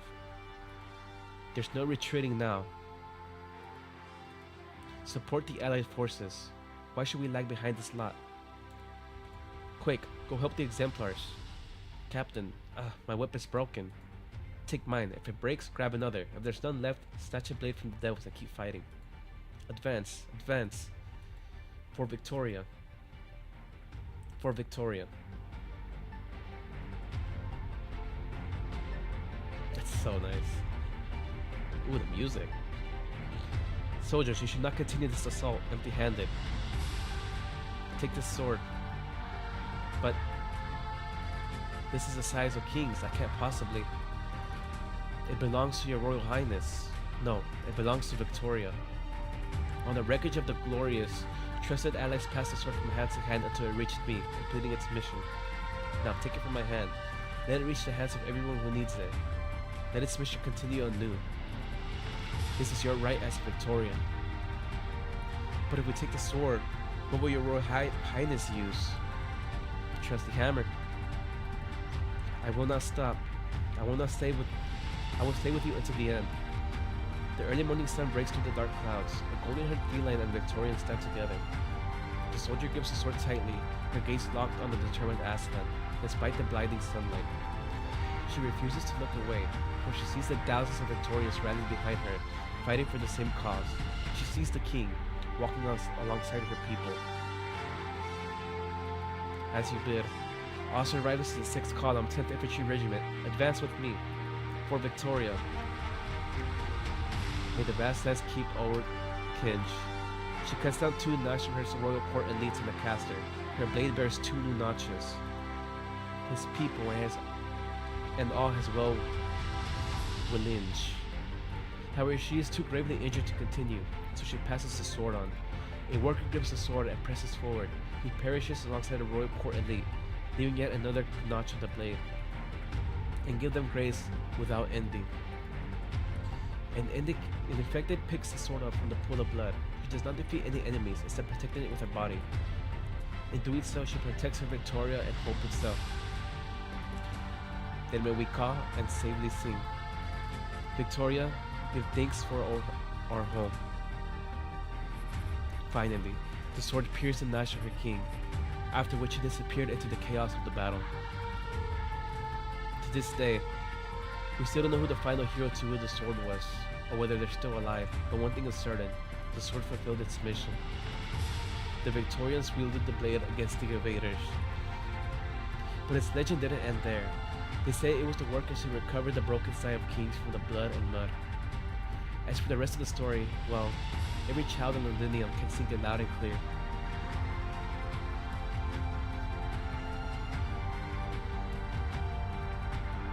That's awesome. That was a good scene.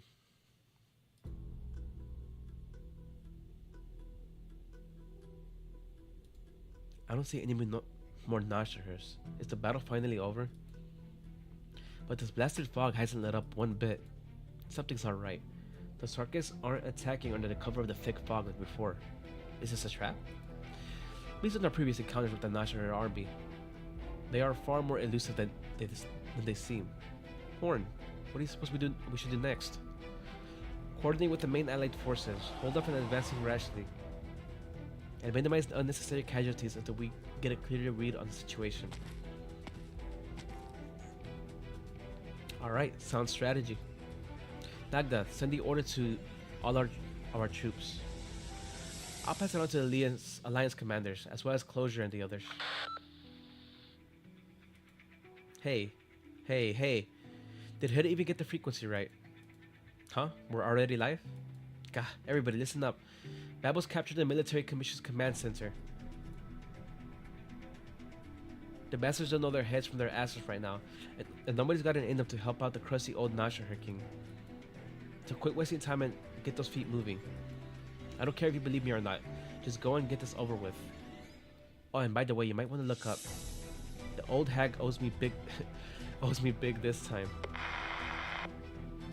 Was that Wisher though? Delphine, we traced the transmission. It seems the communication was received on several different frequencies.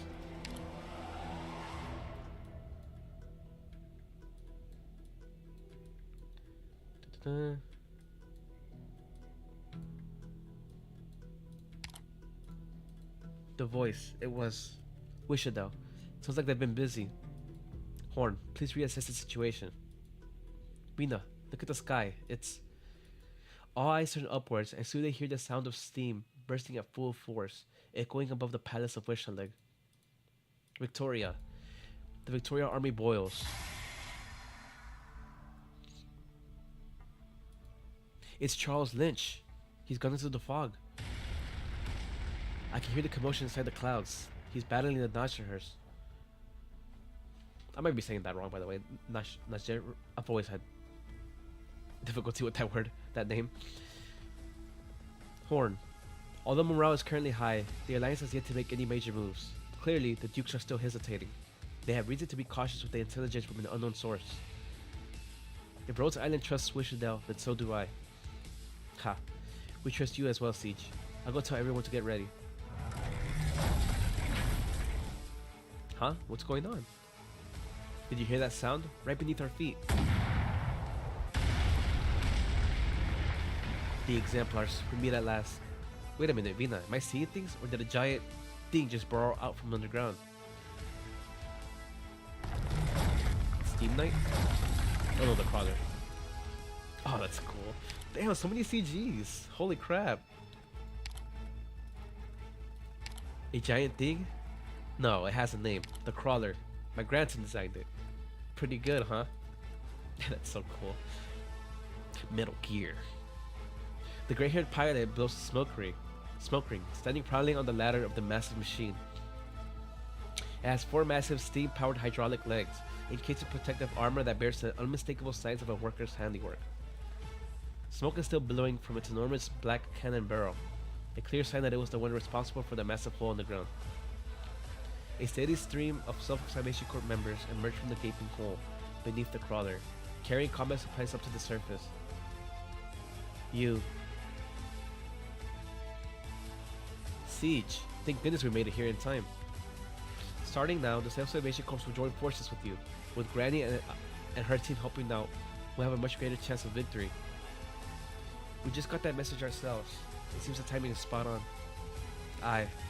Victoria thanks you. Thorn. All clear. The preparations are complete, and we're ready to move on at any time. Good. Everyone, this is the final battle. Wait a minute. There's still one thing left. I need to adjust the cannon. There. That should do it. Cover your ears.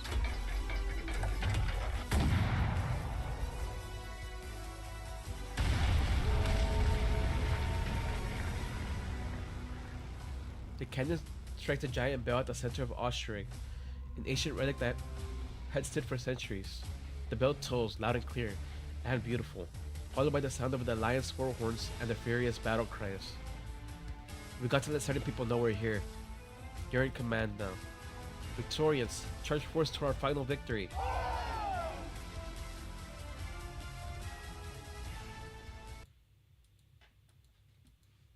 For Victoria, our motherland. Come with me, everyone. You'll always know me by the ink bottle I carry. Picked out your bait yet? I know what. I will sink your corpse into shadow. No one will find it.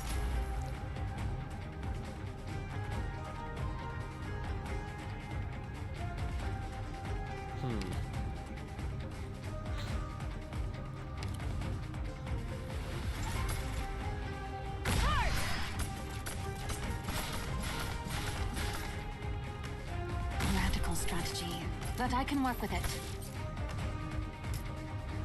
Oh, no, It's let me my do that. turn. 내가 비단실을 튕겨볼게. Oh god, that guy's gonna get giga-buffed. I will sink your corpse into shadow. No one will find it. Get up! There'll be no bending of the knee. アーツユニットチャージ中。 Jesus. Retreated. Order acknowledged. アーツユニット起動します。 Nothing can last. 생명의 붉은 벨벳이 이 죽음의 보석 아래 깔려있네.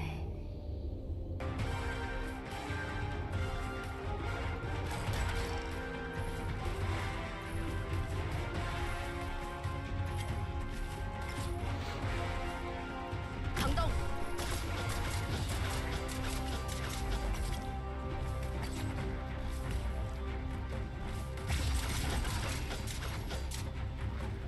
I'm on the scene. The flow of the currents. Ah, it's a mess. The lava surges on, never turning back. 我隨時候攞俾我！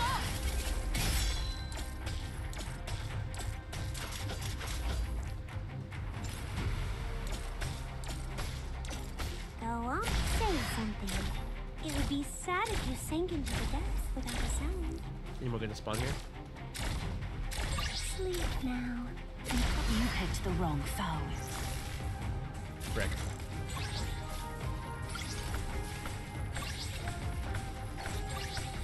Oh, the shield's against arts. Lame. Eyes blind by hatred. Kickity home. Look at you. Ink all over you again. Eyes blind by hatred. Squad, warm up! Ready whenever. 逃げ道など必要ありません。泣き叫べ。その脆い信念のもとで。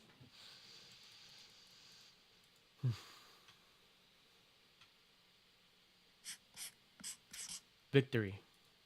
In the boxing ring, victory is about honor and glory. On the battlefield, victory is about lives saved and lost.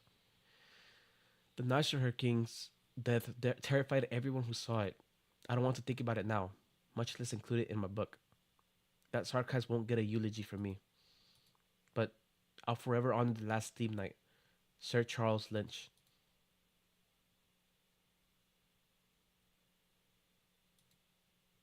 How long has it been since he's moved? 10 minutes. No one dares approach Charles Lynch.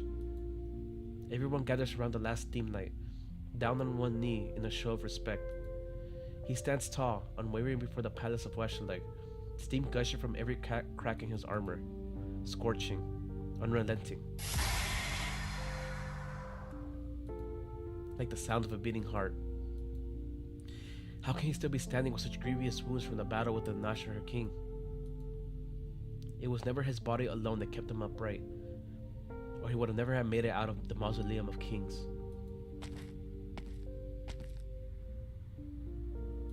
Vina walks towards the steam knight as everyone else watches on. Vina, don't get close to him. He's off his rocker. I have to know for sure. But he almost killed you back in the underground, Vina. Let her do it. Something's not right with the steam knight, Sir Charles. Siege probably sensed it too. But trust her. Vina approaches the steam knight. She can feel the temperature rise from the hot steam. I've never seen you like this, not even back in the Mausoleum of Kings. The war is over. You've protected Victoria. You've completed your mission. What are you still searching for? The sword? Sorry, it was lost somewhere on the battlefield. Or perhaps you're waiting for something else? Vina gently touches Sir Charles's armor. Every sketch and mark etched into it tells the Steam Knight's story.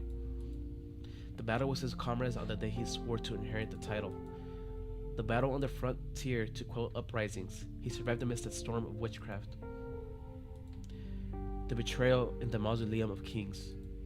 The charge towards the glorious, towards Originium. Sir Charles Lynch has never fallen. Sir Charles Lynch shall forever watch over Victoria. You're looking at the Palace of Wishaleg. I understand now. You're not the only one. Many more are looking over at the palace. Vina looks back at the gathered Victorians in the distance, wounded, silent, excited, weeping. The people had already formed a long human wall on their own, holding back the restive and agitated crowd. They are all murmuring different names. Siege, Vina, Alexandrina, Victoria. I never believed you gone mad. Sir Charles, this is our second official meeting. I once hoped that if you found your way out of the darkness, you would find something worth protecting. We've already made it this far. Please wait a little longer until I return. Vina walks past his team knight, up the steps of the Palace of Wishaleg, and alone through this door. Time slowly passes. At first, the crowd is silent, but gradually they stir as unrest begins to spread. Why is it taking so long? Could there be other enemies inside? Should we go and help? Quiet. Have faith in Her Royal Highness Alexandrina. Can't you see that even the Steam Knight is waiting here in silence? I've heard the crown is still inside. Do you think that when she comes out, we'll have a new king? Something's not right here. Based on our intelligence, there shouldn't be any more of the military commission's forces left. There should be nothing left in that palace. Are we just gonna stand here like idiots? We ought to just go in and see for ourselves. I'll go. There are better choices. Well, we're the only ones who can drive the crawler. As long as we've got the crawler, we've nothing to fear. We'll be protected, even against the Steam Knight.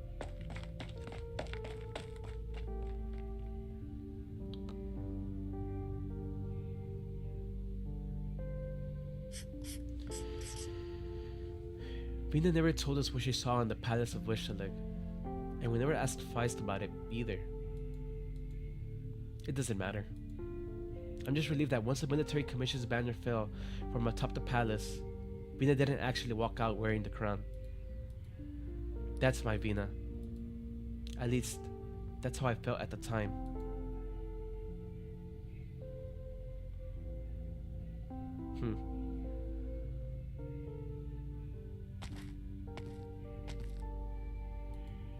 There she is. She's coming out. Where's the crown? Why isn't she wearing the crown? Quiet, you moron. She hasn't been coronated yet. Why would she be wearing the crown already? What's that in her hands? Is that the devil's flag?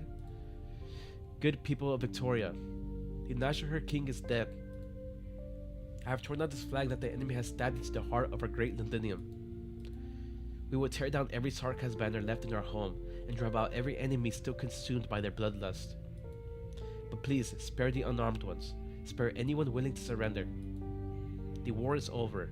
We must not avenge slaughter with more slaughter, nor meet hatred with more hatred. I, Vina Victoria, wish to speak to all the heroes who have fought to defend our Victoria. Hear me. We have liberated Londinium, liberated Victoria.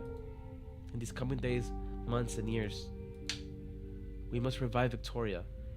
We shall revive Victoria. Vina raises her hammer aloft for all to see. The people rise to their feet, and a wave of cheers spread outwards from the center, each surge louder than the last. Londinium and her citizens celebrate her rebirth.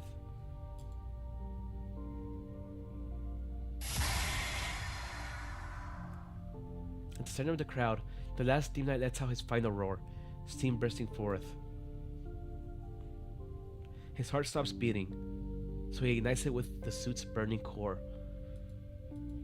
His vision blurs, so he clears it with steam hot enough to melt flesh. Damn. Then, Sir Charles sees it. Victoria's flag basking in the sun's golden glow. Sir Charles Lynch can finally fall.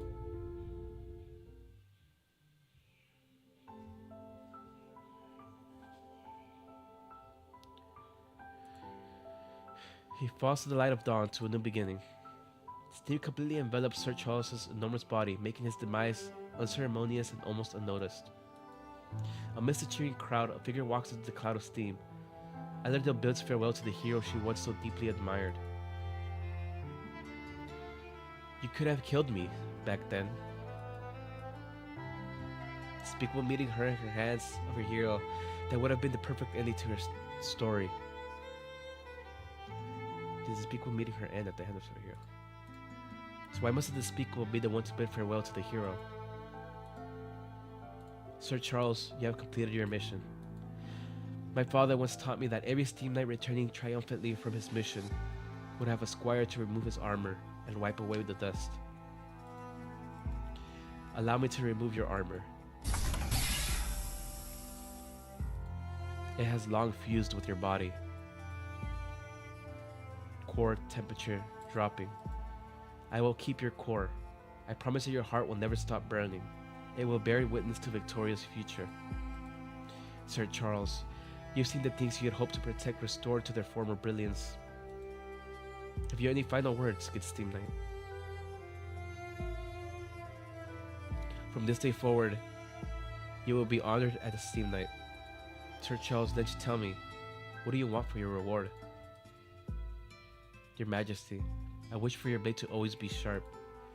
I wish for the wheat my wife harvests to fill the granary by our doorstep year after year. I wish to hold my newborn daughter in my arms and fly over Londinium, gazing down at the factories bustling day and night throughout the city. I wish for my neighbor whose legs were crippled by illness to stand again, so we could drink, sing, and celebrate through the night with our comrades we know so well. Your Majesty, what I wish for is a life of lasting peace. If this reward requires me to fight for it myself, then, Your Majesty, I pledge to you, I will always keep fighting for you, for all my loved ones, for myself, and for Victoria. Victoria. The oath of Sir Charles Lynch, the final words of the last Steam Knight. You never abandoned yourself, even when Victoria abandoned you. Ha, Steam Knight. I don't deserve that title, nor this set of armor. This war has already claimed too many lives. I hope yours is the last. Goodbye, Sir Charles Lynch. Listen, they're all bidding you farewell. Victoria, victory. Victoria for Victoria.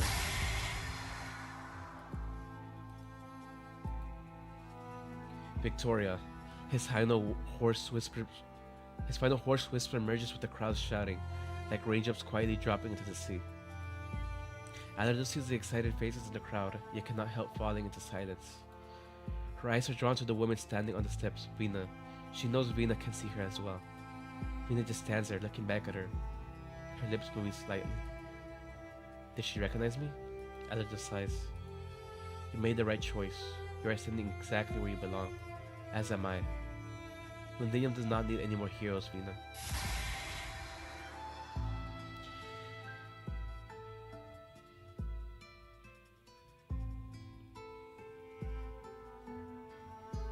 Oh, there goes our chapter 9, buddy. Or 10. She turns and walks away, disappearing into the white billows of steam.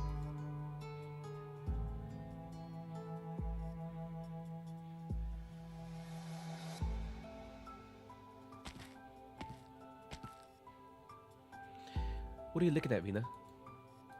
The Steam Knight is gone. He has completed his mission. That's steam. I thought it was like last time. This time is different. Then there's no need to bother him. Someone has already seen him off. Alright. Celebration in the morning. Vina, what should we do next? The people sat cheering in front of the palace of Wishlight. They all looked to Vina. They're waiting for you.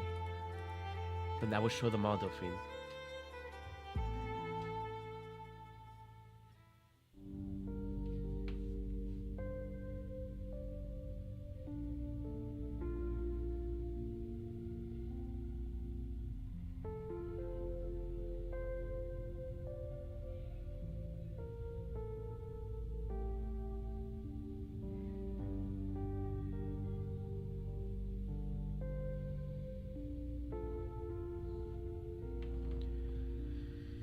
Is this the speaker's answers? She sent you her old karmas to drive us away. No, guarding the Sinisial deed is only one of the defense force's responsibilities. Justice is justice, Hoff. Heroes shouldn't be treated this way. Diana and all. The exemplars who bled don't deserve this, do they, Commander? I understand what you're saying, but this isn't how Parliament makes decisions. No, it's Chapter 11. Chapter 11 we fought the Steam Knight.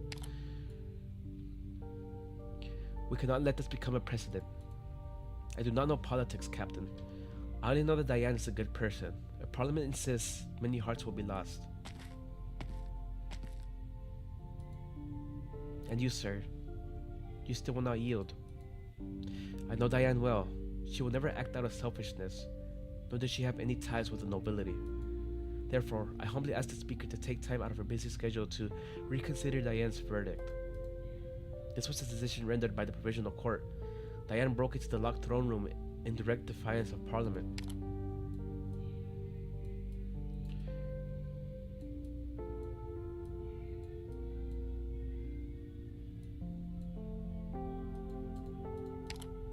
We also know Diane very well, but I'm afraid there's nothing.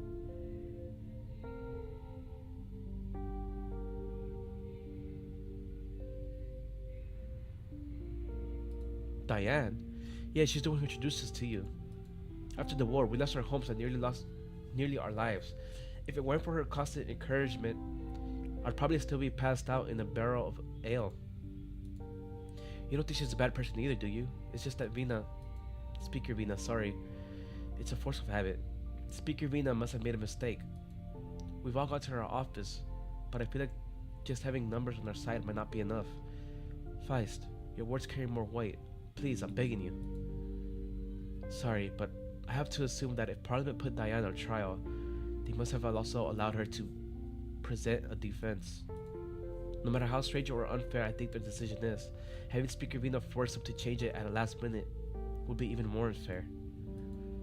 But Diane's case should be treated differently. We just barely survived the war, and now she's going to die over something so stupid.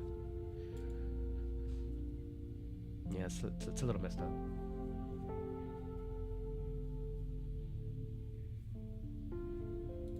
Listen to the radio. Listen to the patrons in the bars. You'll hear that nobody's happy about this decision. What do you think, Catherine? You think we could lodge our complaints with Vina anytime? I think Diane is just a stupid girl who did a stupid thing. Nothing more. She means well, but what she did was moronic.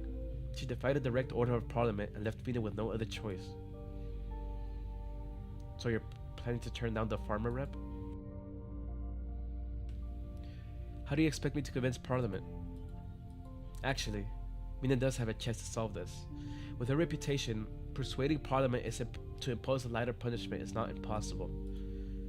But many eyes are watching as she makes her final decision. This is just one of the many tricky issues that the Speaker of Londinium's Parliament has to face. A hero may be able to save everyone in the war, but...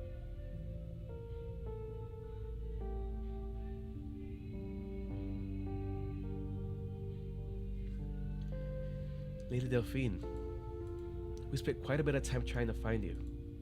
Me. In just one day, Diane's case caused quite an uproar across Londinium. We briefly investigated who was spreading the news and inciting the public. So, Parliament wants me to shut up. No, Eliseo. Compared to deliberate acts of sabotage, your actions have had significantly less impact. Actually, we all admire you for fighting so hard for someone you have not known for very long. Vina understands how you feel. She wanted to come see you in person, but I stopped her. I apologize, but Madam Speaker has more urgent matters to attend to presently. Is there absolutely no room for negotiation regarding Diane's case? No. Vina could change things. We all know that. Frankly, this is a very sad case. However, it will serve as a message from Parliament to all the citizens. I saw that you requested to review Parliament's records, so you must be well aware of Diane's charges, the defense that she herself presented, and the various PM's opinions of her.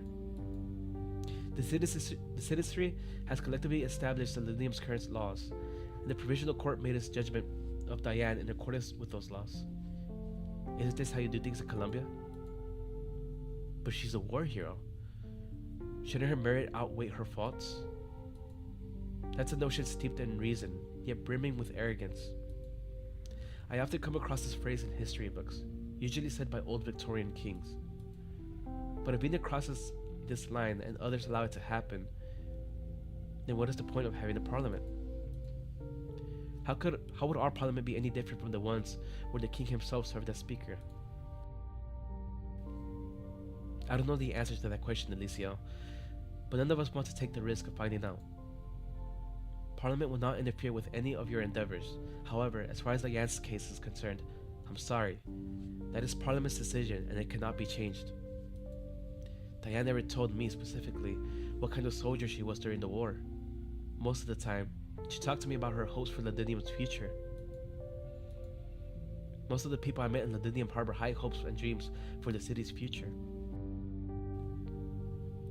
This is the city's great fortune. Our duty is to ensure we never let its people down. I see. The herbs Diane grew in the greenhouse against all odds will mature in February. I hear they can alleviate the excruciating pain of neuropathy. I'll wait until they mature and take some samples back to Colombia. Okay, if you need any help before then, just let us know.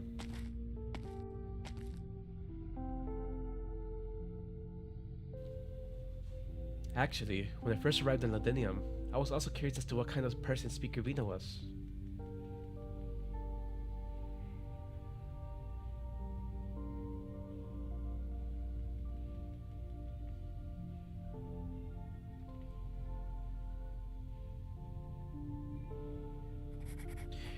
When Hannah and I visit schools and sanatoriums to give surprises to the infected children, they always ask us about the story of Princess Alexandrina, the Princess Royal. We then tell them the whole tale of the street urchin who became a legendary war hero and the savior of Londinium. But the story always ends when Vina walks out of the palace of Westchalet. At that point, it's not so fit for children. How I wish the story could end with Vina tearing off those fancy clothes and returning with us to Northport, to the Glasgow gang. Oh. But I know that's not possible anymore. On the day of the mass protest against Diane's verdict, Vina explained to us, in detail, the proposals she was going to submit to the Dukes at her upcoming meeting. They covered a whole lot of topics like food, healthcare, education, and civil service reforms. Vina had the right solutions to all those issues, but she didn't say a word about Diane. We listened quietly to all of her proposals and then left without bringing it up. Oof, that background shift. Fuel inventory report, comprehensive report on all city sanatoriums, Report on the Ripathy of suppressive distribution. Vina returns her gaze to the documents in front of her. She struggles to absorb the reams of data. She knows that in just a few minutes, the bell on the table will ring to remind her to head to the banquet hall. She also knows that those guests don't truly care about the numbers she has tried to memorize, much less the actual lives, deaths, and hardships they represent. But she cares. This time, she's the only one who invited the Dukes for dinner. Or she's the one who invited the Dukes for dinner. I hope this works. In the now quiet office, the faint shouts of protesters outside the window could still be heard. I'm sorry, Diane.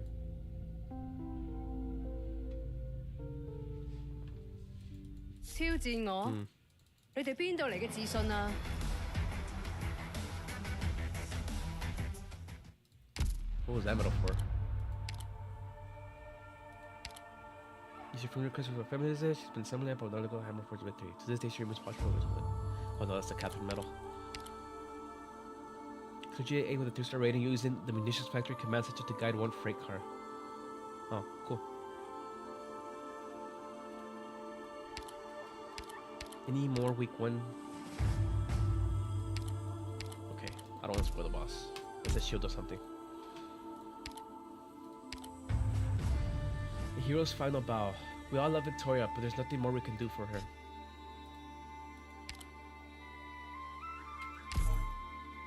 I actually don't know what this boss is, so I'm going at it blind. Surprisingly, I haven't been spoiled about it.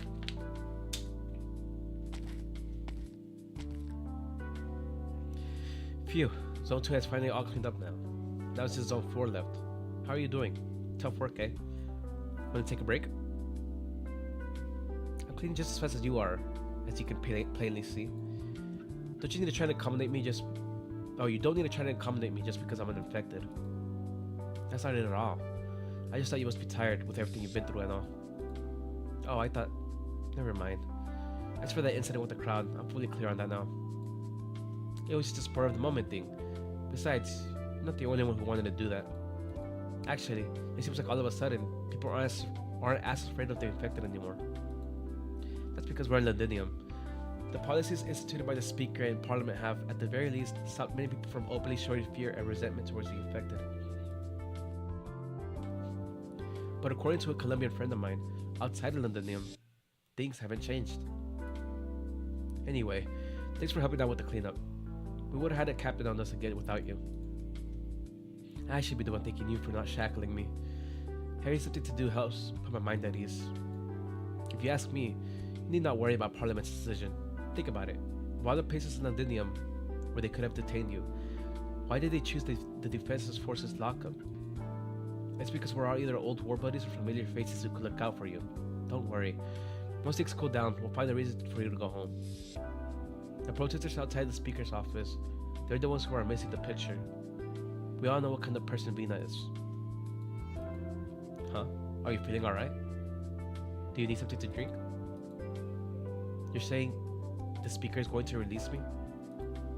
I'm saying just rest here for now, where it's safe, until things die down out there. The captain didn't allow you to have a radio or read the newspaper, right? It's because he was worried that you might get to thinking too much. If you're still feeling jittery, my good buddy, he gets thrown in the drug tank every few days. He stashes a premium huge around here somewhere. I'll go grab a few bottles for you.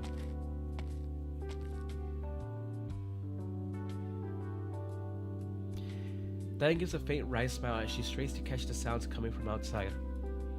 But aside from the faint sound of water running through the pipes, she hears nothing but the distant drills of the defense forces. Ever since she was brought in here, she has been more or less cut off from the outside world. I wonder if Elisio's doing alright. I really should have let him know beforehand. He must be so worried about me now. Indeed, he went to nearly everyone he knows to plead on your behalf. Madam Speaker.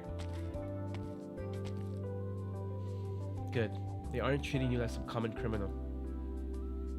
And you made sure of that? No, they did it on their own. They believe you don't deserve the sentence. Many came to me on your behalf. Your friends, my friends, our comrades in arms, and even some civilians who don't know you at all. Diane, I saved some of my body's liquor for you. He takes a big swig of whiskey. Before the soldier even reaches Diane and Vina, he steps to attention. The whiskey caught awkwardly in his mouth, too afraid to swallow or spit it out. He quickly hides the bottle behind him and salutes Vina. No need to hide it, Patel. As I recall, Horn did mention that drinking is prohibited in the barracks. Yes, Vina, but this is, I won't tell Horn, but in return, you'll keep my visiting Diane a secret. And set the bottle down, will you? Weren't you bringing it to Diane anyway? Alright. Vina, you came here to discuss the plans with Diane, right? Yes. See, Diane, I told you not to worry, didn't I? I'll go finish cleaning Zone 4. I've been on duty all day, but I didn't see anyone here. It's my dog.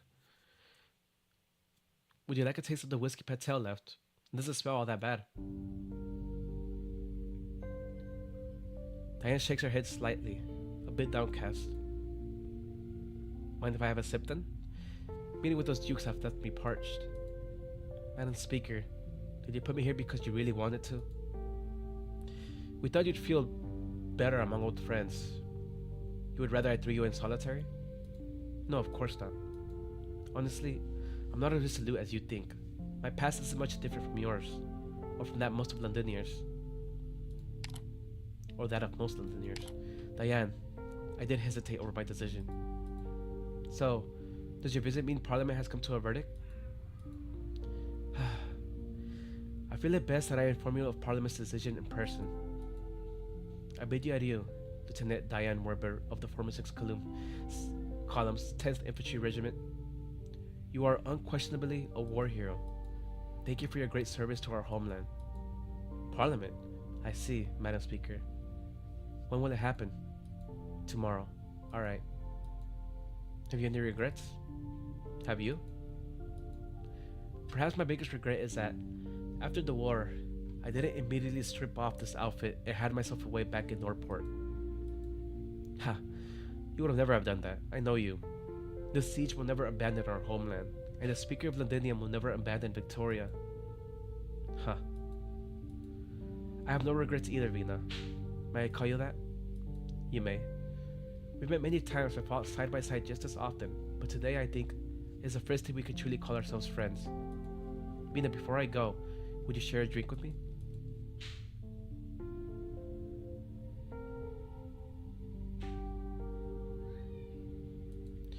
When you walked alone into the palace of Weshleg, everyone believed that the woman who emerged would be wearing the crown.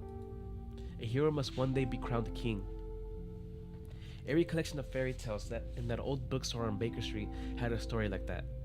It was my favorite place to go before I enlisted. I really did want to witness history, Vina. But I let you down. I let a lot of people down. Yes, you could have been a great ruler. Just because I wanted to make Londinium a better place, didn't the old king, the one who was hanged public, also want to make Londinium to make all of Victoria a better place? Things rarely go as planned. Sometimes what you believe is right may look wrong to others. I've only recently begun to understand that. Then, what is there to do? True that. I'm still searching for that answer, Diane.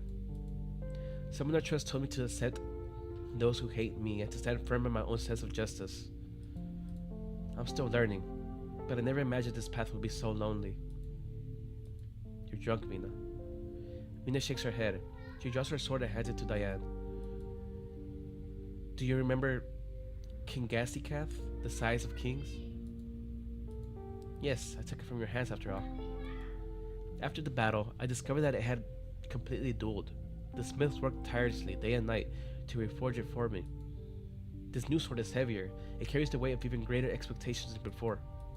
Diane, this sword reminds me of every day of the right path. The future of Victoria doesn't rest with me or Parliament. It rests on all of you, those who reclaimed our home with their own strength. Vina, I have one last question. What really happened in the palace of Weshleg that day? What kind of story would you like to hear? A heroic fairy tale that make it to the books of that old bookstore, or the truth, so plain that it's almost boring? Diane takes a long swing of her drink, her hand brushing over the cold steel of her sword. To be honest, I prefer the old sword. When I used it to strike down our enemies, those were the moments I felt closest to Victoria. Back when I was living a simple, uneventful life, I never imagined I'd have thoughts like these. And besides, there's hardly any time left to savor those quiet pre-war days, is there? Vina, forgive me, but I can't save the last bit of this whiskey for you. I really need it. Why now, of all times, am I suddenly afraid to die? Vina, before I'm completely drunk, would you tell me one last fairy tale? Her tears fall on the sword, sliding down this blade. Diane, you already know the stories of the past, and you were there for the best parts of this fairy tale. But you may not know how it ends. That day, I entered the palace of Weshtelek, tore down the Sarkis banner, and was about to leave when suddenly I heard someone call my name from the throne room. Alexandrina Vina Victoria. Then I pushed open the door that had been sealed for so long. I saw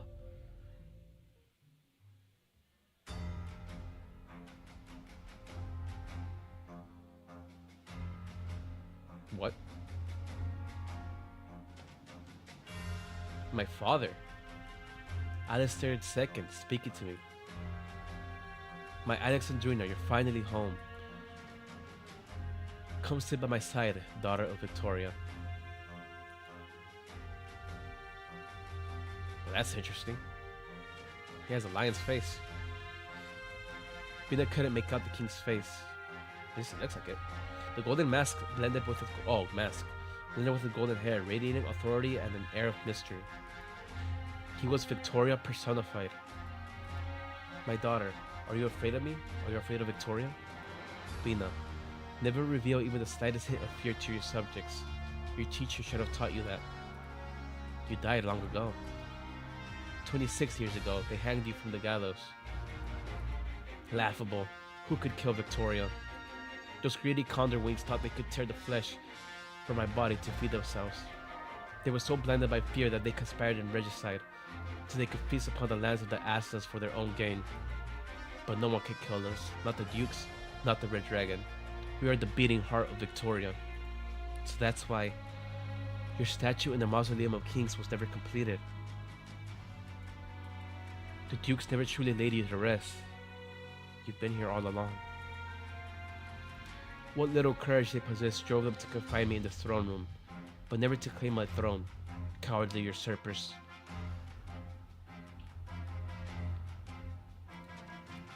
They fear my people. They fear my steam knights. They fear us, Vina. My daughter, tell me, do my people still remember me? Do my knights still guard our place? The people of Victoria have long since adapted to life without a monarch. As for your knights, they're all gone. They were murdered by the very people they were sworn to protect. And what of you, Vina? I can barely remember what you look like. Then come closer. Take off my mask and look closely. You see only yourself, Alexandrina. The blood of the royal line flows in us both. I'm sorry, my child, that I failed to keep my promise. I intend to hand you a peaceful and powerful Victoria, yet betrayal has left me sitting here, rotting on my throne for over 20 years. But at last you've returned. Take my scepter, or my crown. Proclaim to our people that their sovereign has returned. Purge our land of all dissent and punish every coward who betrayed the crown. Let glory endure. This is Victoria's rightful way. The king's scepter struck heavily against the throne platform, its dual echo reverberating. Blood was never the source of our strength. How familiar those words are. Oh.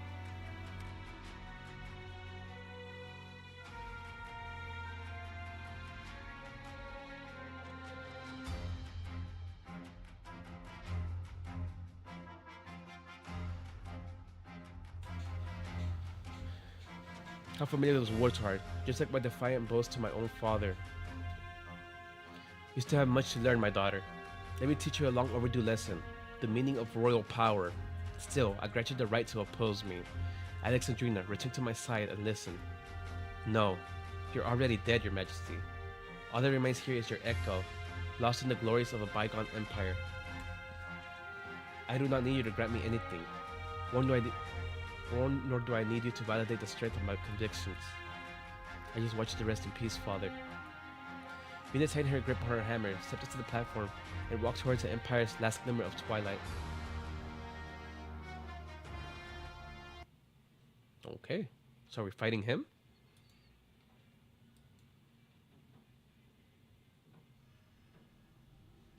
Mind your own sodding business yep. and let me be. The final flame of the Empire. A specter adorned with a rusted crown. Refute him. Refute Victoria's supreme glory and authority. He will examine the evidence. He may yet forgive. Come on! Show me what you've got! Golden Echo.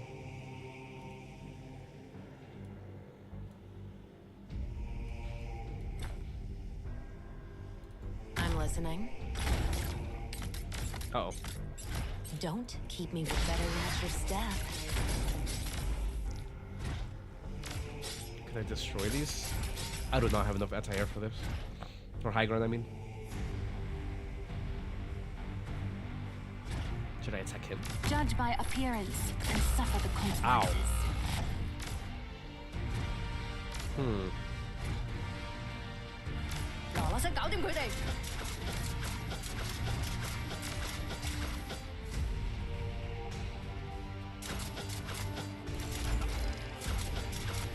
I find that doesn't drop devices.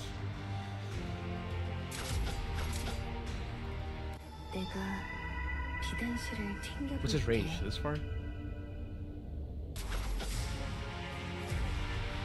I thought I was right with that.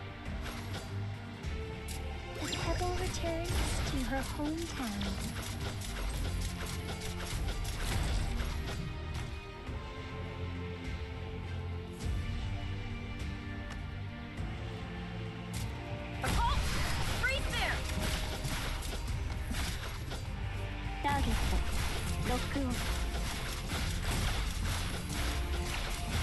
Oh, there's two blue boxes.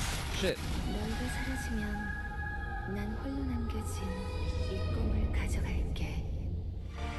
Order acknowledged. Picked out your bait yet? A refreshing breeze mixed with bubbling salt.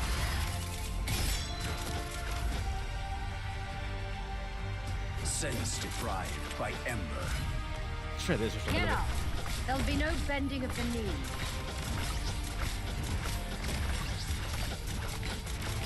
What was your help? Moving off! Alright, it's my turn. It's the front. Who says you can't hammer with a sword?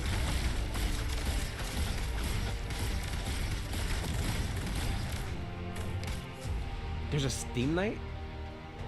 Highest current HP, has longer range physical attacks, has several attacks with attack physical. Okay, that's always gonna target Forger. I don't have healers pointed down here. That's great. Judge by appearance and suffer the consequences. Okay, they can attack high ground. Hesitancy is forbidden on the battlefield.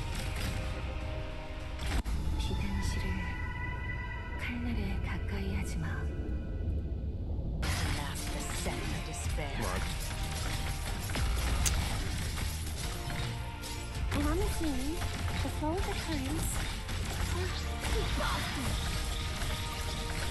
Finally, I forbid your retreat.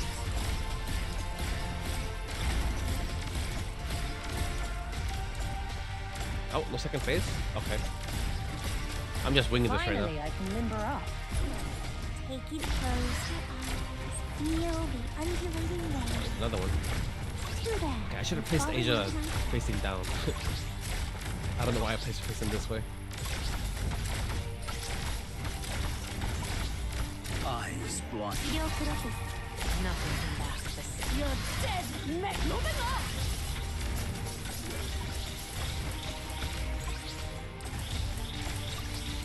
Can I have to kill the lions? Really not. Don't keep me waiting. もう後悔の余地はあり泣き叫べその脆い信念のもとで Okay.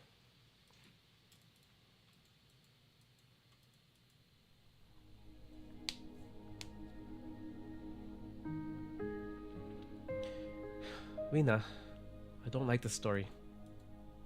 The king who found no peace in his eternal rest upon the throne, and the hero who laid down her crown. The story's over, but has anything really changed? You and King Alistair both wanted to make Victoria better, but in the end... Diane takes a hard swig from the bottle. The burning liquor stings, coaxing more tears from her already swollen eyes. If the king couldn't do it, then what hope do we have? How can we possibly change anything? But the story's not over yet, Diane. I had also believed it would all end when the king found peace, but then someone unexpected appeared.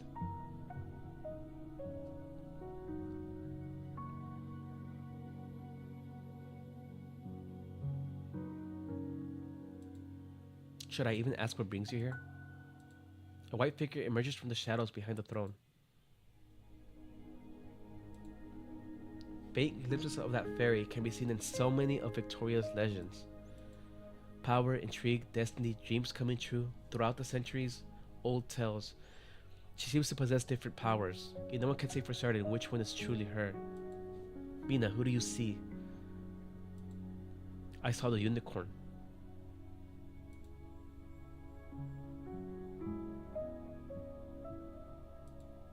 Vina, you far exceeded my expectations. You've shown me new possibilities. Cloviosa? Put down your hammer. I am not your enemy. Wait, that's interesting. Faint glimpses of that fairy can be seen in so many of Victoria's legends. She seems to possess different powers, yet no one can say for certain which one is truly her. Huh. So what is she exactly? We fought side by side once, didn't we? Who are you, unicorn? A tailor's daughter, a leader of the Self-Salvation Corps, a witness to Victoria.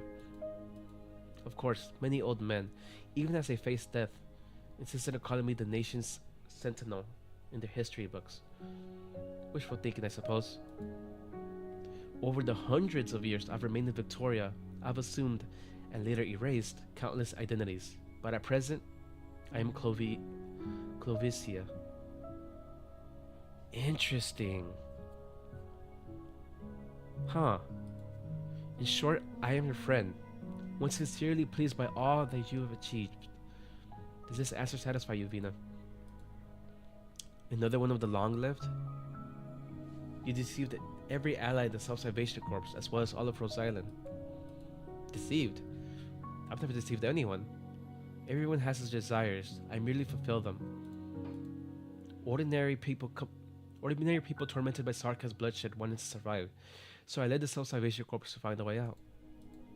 Ancient families, mired in power struggles, feared annihilation in the Empire's whirlpool, so I eliminated every threat to the continuation of the ducal lineage.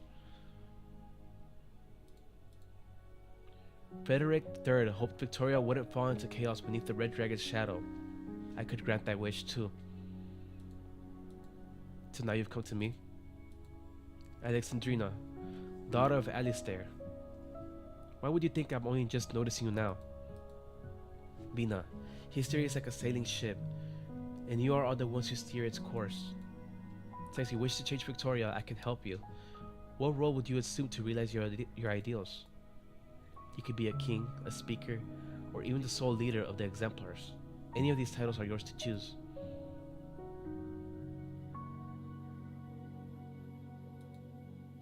Vina, I must say, yours isn't a new story.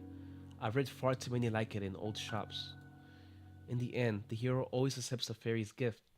So in the end, you chose the role of speaker? No, Diane. I chose nothing. For hundreds of years, the unicorn has chosen the heroes, and the heroes have merely chosen their boons.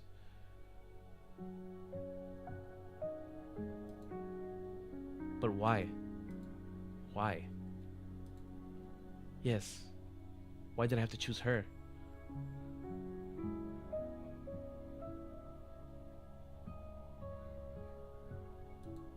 Why are you laughing, Vina? Do you hear that sound outside? They're cheering for victory and for Victoria. Many of them do not grand ambitions. They don't think of protecting anyone, Some of them will not even share a piece of bread with a starving man. Yet they are still willing to risk their lives for even the smallest sliver of hope. They are my Victoria. I like those fools, and I'm willing to look out for them. And you, Clovicia, have no right to make me choose something that I've been doing all along. You'd best leave, unless you don't mind it getting awkward. Siege. You're a fool too, Alexandrina. Just like your father. Send them a message for me. Tell them the tailor's daughter is dead. I have fulfilled their wishes. Huh. This whole time, huh? Siege, I got the crawler in here to back you up. We've been waiting outside for you forever. We were afraid something happened to you. It's been taken care of. Thank you, Feist. Interesting. Huh? Come on then. Aren't they still all waiting for us? This battle must end now.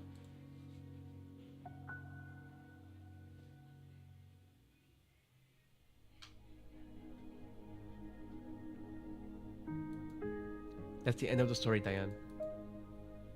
Diane? The condemned soldier has finished the last drop of alcohol and is sound asleep. Diane wanted to drink herself into a stupor. Vina has finished telling her story, but Diane cannot bring herself to face her own ending. She wanted to drink herself into a dream in which even death could not catch up to her. She gets her wish. I'm sorry, Diane. I am not worthy of being the monarch. I'm not even sure I'm qualified to serve as a speaker. Besides, this war has changed many things. Old beliefs have been shattered, and we are striving to rebuild our lives amidst the imminent threat of destruction. I believe that soon, a great transformation will begin in Londinium and sweep across all of Victoria. I don't know what tomorrow will bring, but I am certain of one thing. Now that we've found the courage to face adversity, why should we ever return to the past?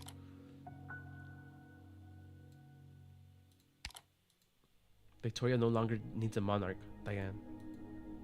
Sweet dreams. On the eve of her march to the gallows, the drunken soldier sleeps the most peaceful sleep of her life. She dreams of the king's coronation. She dreams of the factory in her hometown, the whistle blowing to signal the end of the workday, as the workers shake off their hats and step through the factory gates. Then she soars into the sky and sees the Londinium gliding across the mist-covered verdant earth. She dreams of Victoria. She is singing her song.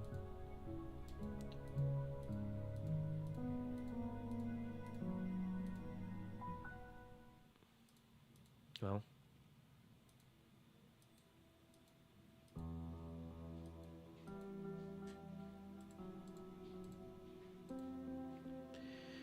Vina, I can't believe it. The graffiti on the gym wall is still there.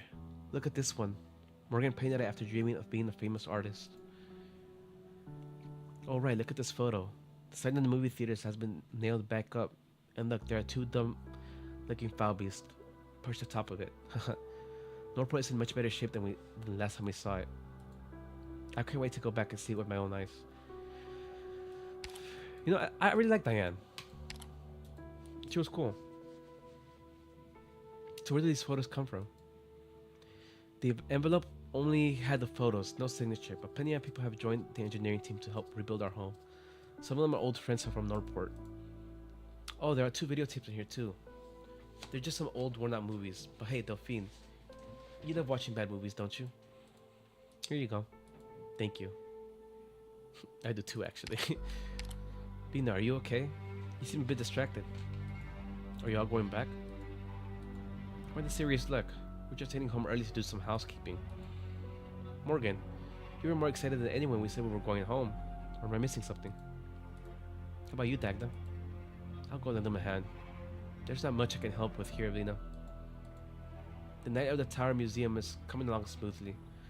My wish has been fulfilled. Alright. Vina, actually, we could still...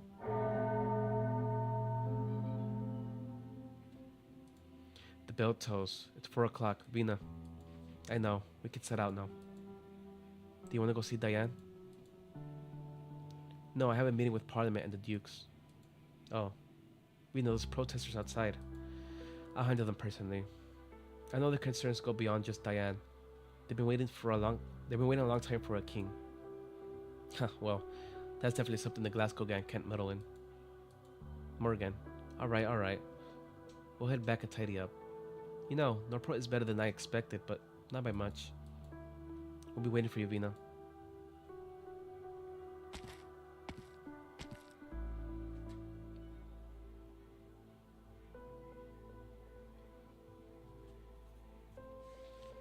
Vina, you could ask him to stay. Of course. I would love for the Glasgow gang to stay together, but Ostrich isn't their home. Besides, let's take a listen. There are plenty of people outside waiting for my response, but before I address them, I intend to bring back more than just empty promises from the Dukes. Vina, Parliament has done more than just make empty promises. They've helped revive our industries, restore order, resettle those affected by the war. Tell me, Delphine, does everyone now have an equal right to a decent life? I need to show them that even without a king, we can prove this nation's potential to any doubters. Let's go. I don't want to be late for the meeting with the Dukes. We should sing something. Sing what? Any song would do. As long as it's not that blasted Austrian carol. Like the song Hannah hums every time she steps out of the ring. Hannah's a star, knocking them down one by one, round after round. Stuff it, I don't do that anymore. Besides, didn't you all say the song I made up to cheer for Vina was better? Oh please, if I remember you just replaced all the names of Dagda's favorite song with Vina, right? I wonder if Vina even remembers something that silly. Of course she does. I know she must not have forgotten, it's just... Forget it. She said it best herself. Looking forward is what really matters. And there's still a long road ahead, isn't there? That day, we didn't take a detour to watch Diane's end, and we didn't listen to any radio broadcasts.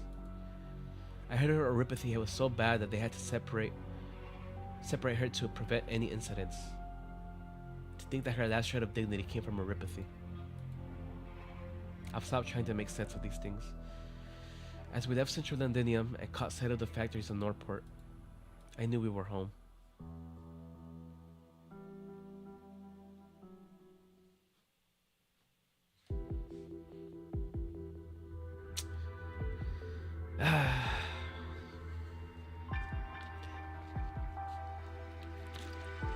Man, it feels sad, you know? Vina, you're not attending the execution. They are relying on you to calm many protesters there They are relying on you to calm the many protesters there should things take an unfortunate turn. My good arrow will march. I'm not that indispensable. Besides, the defense forces are already maintaining order on site, and several MPs are there to oversee the proceedings. They don't need me. Diane Weber truly was a hero. Shame, really. She didn't really do anything wrong. Alexandrina, you've managed this matter well, but you need to be more heavy-handed. You're too concerned with dissenting voices, most of which don't matter. Madam Speaker, why not let us shield you from the storm until Londinium's parliament fully matures? Wellington's stance remains ambiguous. The Windermere's Demesne is simmering with unrest, and the Duke of Ashworth continues to keep a low profile as always. If the Speaker requires assistance, we wouldn't dare refuse. We must secure Victoria's future. Very well. Oh, very well, since you offered, I won't hesitate to accept. Your Graces, you're undoubtedly aware of the dire situation with the infected within the city. I must insist that you promptly reopen the supply route you have kept closed for over a month under the guise of ensuring safety. Return the medicine and supplies we've already paid for.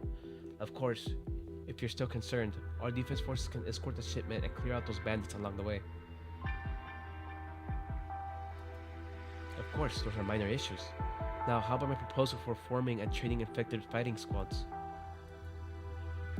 I understand you're considering forming infected units in your own territory and want us to test its feasibility. That's fine, but I insist that the safety of the soldiers remain priority. I'll make all the data available to you, of course, and to every other Duke. After all, this has critical implications for the future strength of Victoria, doesn't it? This is no simple matter, Madam Speaker. The truth, it has given me quite a headache. I'll be waiting eagerly for some good news from you. As for your grace, Duke of Castor, the Trilby Asher should soon be delivering an invitation. After all these years, the Lydium will finally reopen diplomatic channels with foreign envoys, this time in the name of Victoria. I trust you all will be in attendance when the time comes. But you best pray that Londinium presents itself in a form you can be proud of. I'll consider this a provocation, Alexandrina. From the moment you deliberately blocked Londinium from contacting other nations after the war, you've been provoking Parliament. You call it protection. Where I'm from, we have another word for it: kidnapping. Unfortunately for you, we always have our ways of reaching those whom we want. Oh, Vina, is it my turn to negotiate now? No, Earl March. We have nothing to discuss, and certainly no needs to be friends. I'm afraid that's not for you to decide. Huh. Whatever your intentions may be, Londinium's affairs are none of Columbia's business. It seems you found what you need to refuse any deals with me. All I have is a few photos. Surely, your world was hidden beneath Londinium, right? Beneath.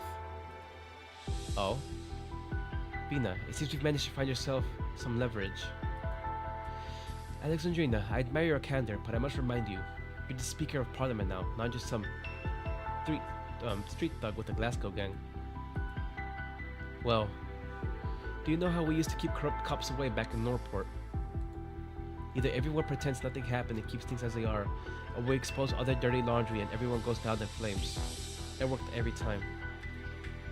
And I'm sure your graces understand that it has always been Victoria who has kept you safe, not the other way around.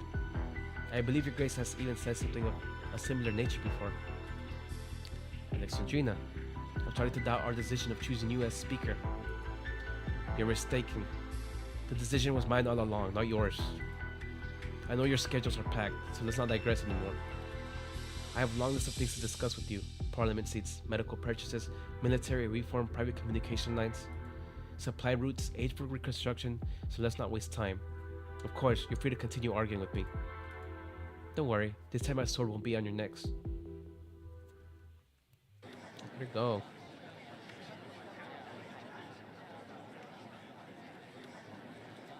She's coming. Everyone get over here. If we can make the speaker see us, hear us, we can save that poor soldier's life. On the street, the eagerly awaiting crowd surrounds Vina, who stands alone. She knows they are all waiting for her answer. You've heard us. The innocent hero doesn't deserve this fate. It's not too late to change your mind. Sorry, I have nothing to say with regard to Diane. The Parliament has decided. As its speaker, I stand by its decision. Everyone, please disperse. Then again, if you absolutely insist on the resolution, you're welcome to stay. Just now, I reclaim many things from the visiting dukes, things that rightfully belong to us and are crucial to our future. I will tell you about each of these things one by one. This is the only matter I'll be addressing. The sounds of protest begin to subside. While most await the outcome of the meeting, a few discontented voices still rise from the crowd. Is really nothing that can be done for that poor soul, but why? Is this something that needs explaining? Do you want the speaker to go back on her word? If we start beating the rules now, the new laws passed by Parliament won't be worth the paper they're printed on. Catherine, what brings you here?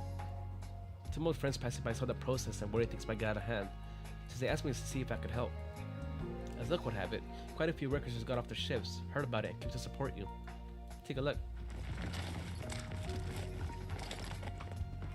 As more and more workers gather around, they wave at Vina and spot familiar friends and family members among the protesters. Conversations begin to ripple through the crowd, and streets suddenly come alive with activity. Looks like we're a bit late. Lieutenant, aren't you supposed to be waiting at the sanatorium for your departure? Delphine told me about your situation. I wasn't planning to come, but once the others at the sanatorium found out, they insisted on coming to see who was causing you trouble this time. I couldn't stop them, so here we are. A column of soldiers, marching in perfect formation and singing, approaches the congested crowd. Noise instantly dies as people instinctively make way for the soldiers, who march up instead in front of Vina, forming a barrier between her and the protesters. Vina, we all know we went to negotiate with the Dukes today to fight for us.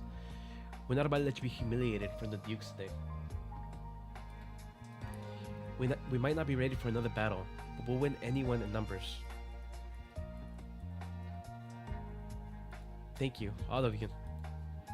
Everyone, come quick. I think they're over there. A group of rowdy children fearlessly pushed through the crowd, squeezing their way right up to Vina. It's really you. You know me? Of course. We've all heard your story. The great hero of the Exemplars. Our very own speaker. I've made so many new friends recently. They're all people who walked back to Londinium with you. They told me you would definitely recognize them. Take a look. Hello, Vina.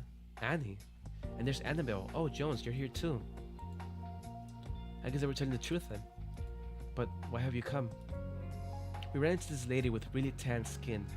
She said you might run into trouble and told us to come help you. Did we actually help? Of course you did. Thank you, Morgan.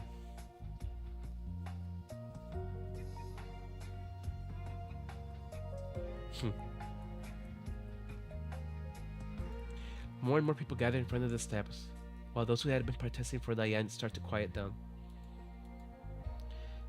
Phew. She thinks about everything that has happened over the past few days. She thinks about the drunken Diane, and the departing Glasgow gang, and the stolen crown. Bloody hell. Vina relaxes, sitting down on the steps and gazing at the fiery red sky. The retired soldiers sit as well, huddling with the other citizens around Vina. Let's all take a break, okay? Can I ask you something? Will we ever have a king again? I don't know, but not having a king might not be such a bad thing. Why is that? You'll understand when you grow up. Huh? What do you think? Will this be good or bad for Victoria? It's still too early to tell. And we have to accept the dawn of a new era, that we all need to change the way we think to keep up. A parliament regulated by the people, no more individual authority, no king. That's a first in Victorian history. Even I have to admit, she may well be biting off more than she can chew. Catherine glances at the speaker, who is sitting on the steps without her expected grace, and can't help but wonder. Vina is surrounded by children. They all smile and laugh together. Every so often, she raises her voice to share jokes about the Dukes, or what she managed to wrestle from the Dukes, things that belong to the people. The sunset's warm light bathes her figure, before slowly fading as time passes. I'll say the days ahead will only get better. She breathes out a ring of smoke, watching as thin wisps drift away into the dying light.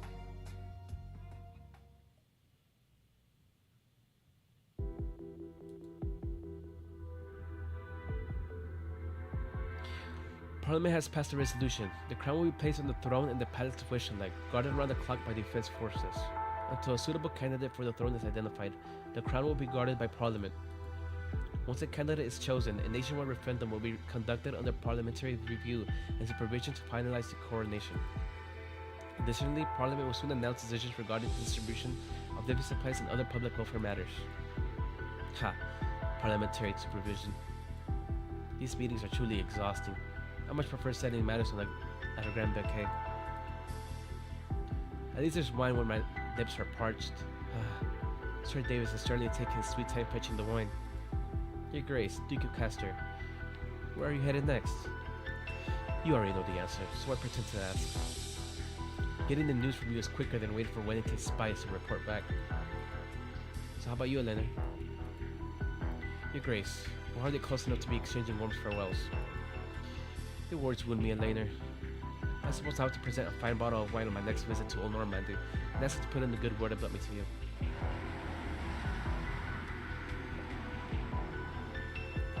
Your carriage has arrived, sir. Allow me to get the door for you. Much obliged, Earl of March. And remember, we are all Victorians, after all. Of course.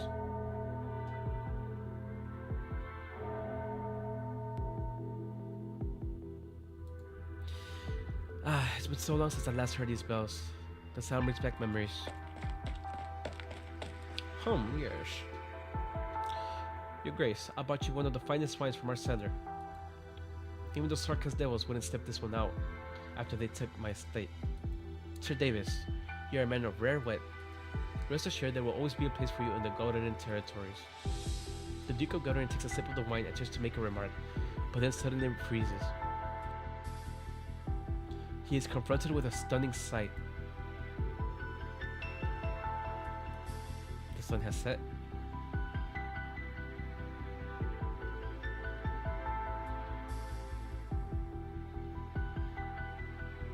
The crimson sun sinks slowly, as though setting the entire city ablaze.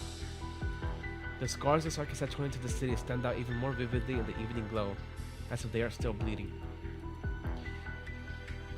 Chew, the winter sunset truly shows no mercy.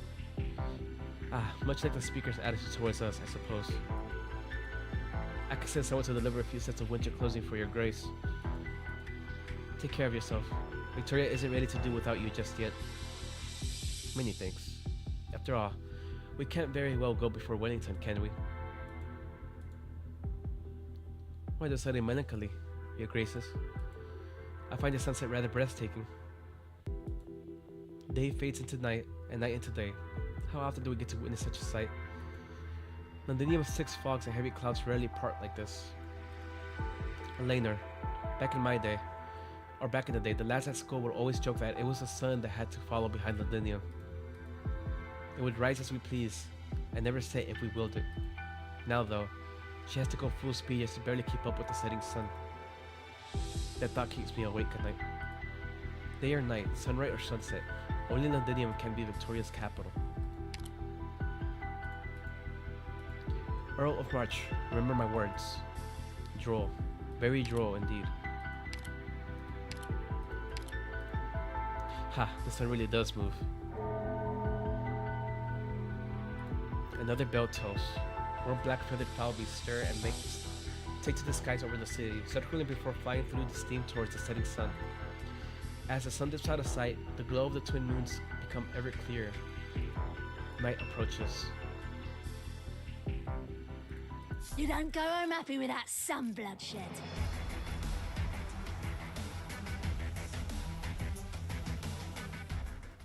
Alright, here's the epilogue. Fairy tale ending. There will come a day that you, Vina, will read these words that I wrote down. Did I get the trim? I don't think I did. What's the trim? Oh, I did. You witness an Atlas lay down her crown. No one should speak of that golden lineage anymore. She holds no divine power, only a spirit from many hands. Oh, sweet. How does this normal one look? Oh, it's blue and white.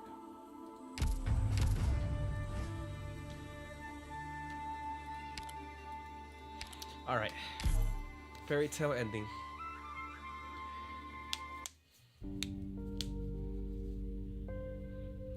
The streets of Norport.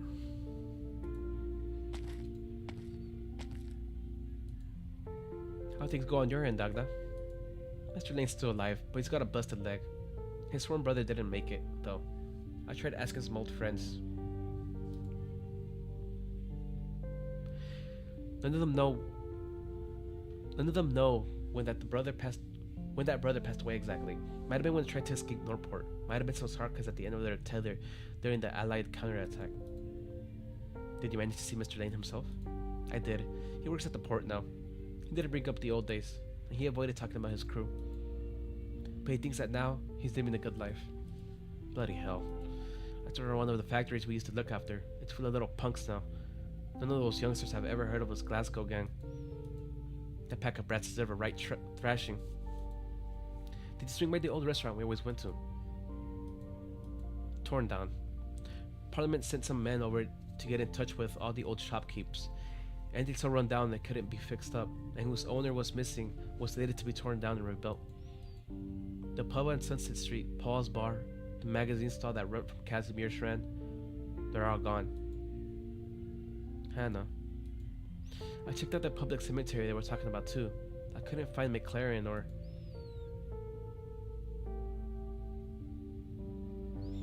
Damn it. Why don't these graves have names on them? Stuff me. Can't believe you caught me crying. Let's head home already. Don't want to leave Morgan waiting.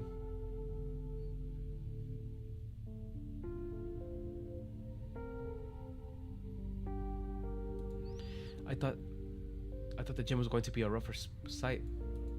Thank you. Looks to me you've been taking care of the place this whole time.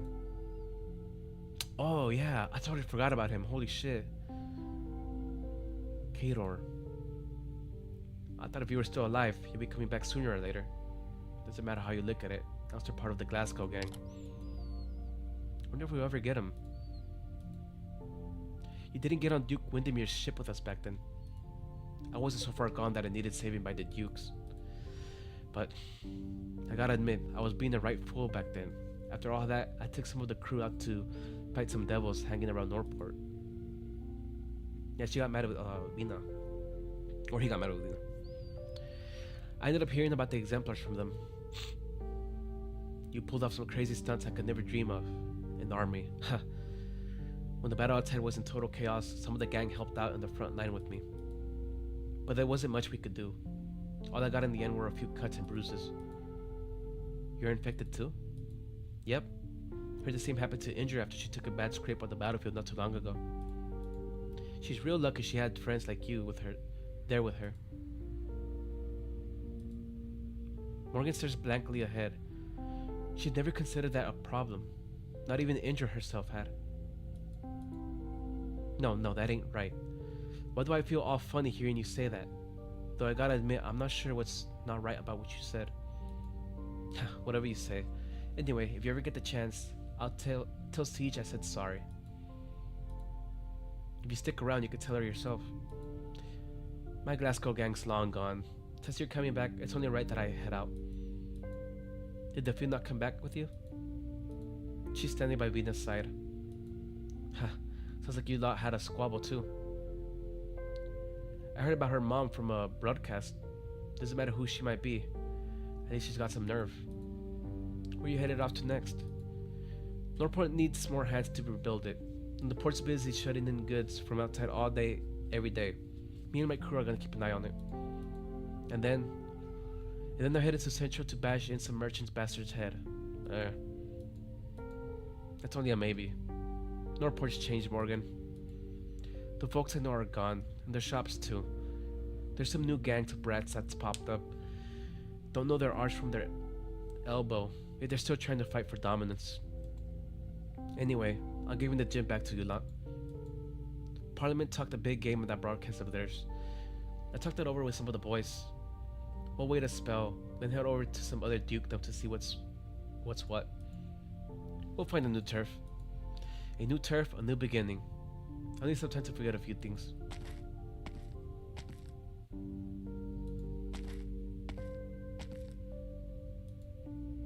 Morgan, was that Cater leaving just now?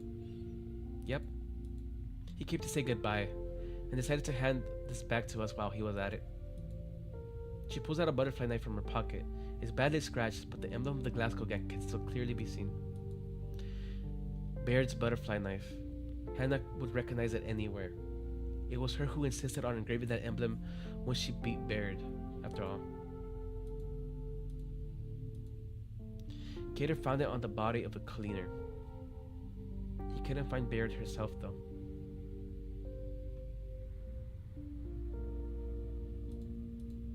I went there too. All I found was some stuff on the wall I didn't get. It's almost all gone. With what all the rain, but I'm sure she was there. I saw her handwriting. I hope so too.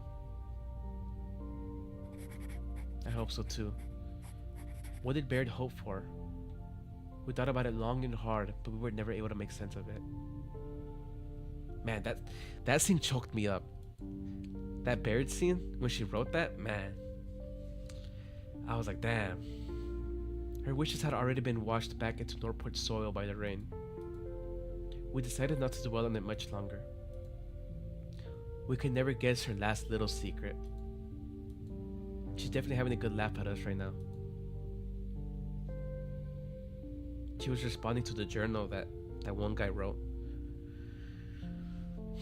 I remember that whenever we went to the video shop, Baird hated weepy scenes about grieving the most. Yeah, she never thought this was worth being all that sad for. Pass the knife to me. I'll think of a way to hang it up on the wall. Then I'll go get some drinks to celebrate us coming home, and a toast to Baird. Should we wait for Vina? She ain't got the time to come. But, just in case, then we'll hold off right before we get completely pissed, Hannah. Bruce waits for no man.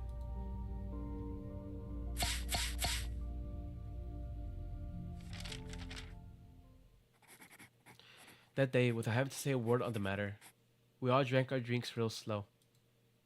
We were waiting for one more person. It seems there was a lot of chit-chat going on that day. Not that we remember any of it after the hangover.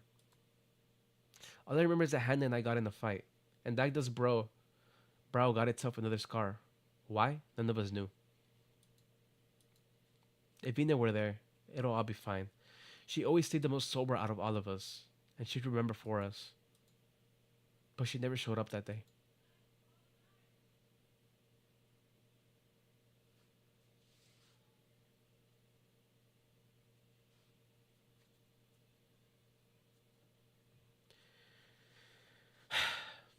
I dragged the body back, boss. But would this really be okay? I mean, snatching away the corpse of a condemned criminal from right under Parliament's nose. Did you really think you could take that away without some silent approval from above? What of the Colombian? He's not in the best of moods. Boss, do we really need him to carry these goods? What if... Milscar says nothing. The mercenary sighs. Snatching away the corpse of a condemned criminal right under Parliament's nose. Alright, I get it. Look, boss, I'm not trying to make you mad. But ever since Parliament made a move on us, everyone's been on edge. It doesn't concern you lot. I'll handle the Colombian.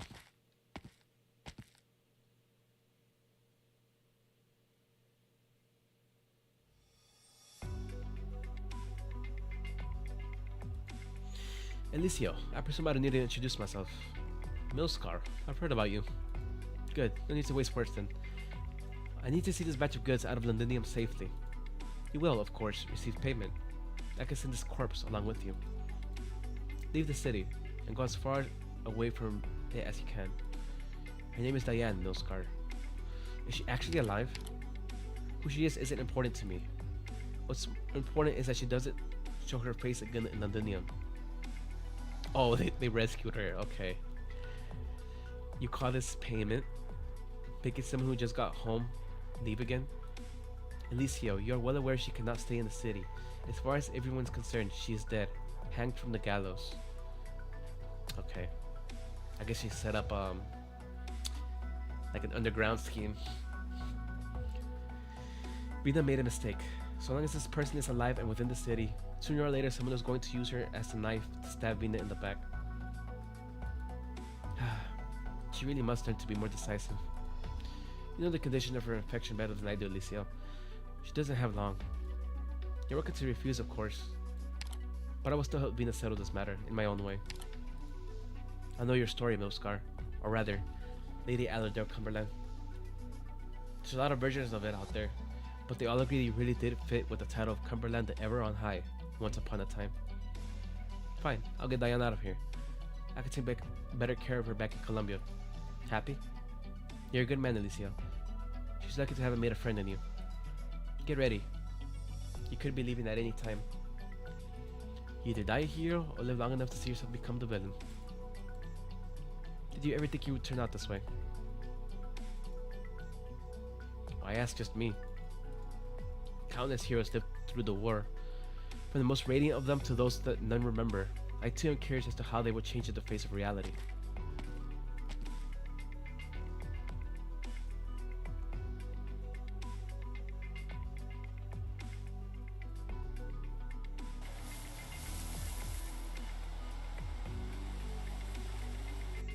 Lying down the meadow, the soldier senses a slight itch. The cold wind blows at the stalks of grass, and their tips tickle their face, or her face. Is this what the land of the dead is like? She opens her eyes and sees someone most unexpected.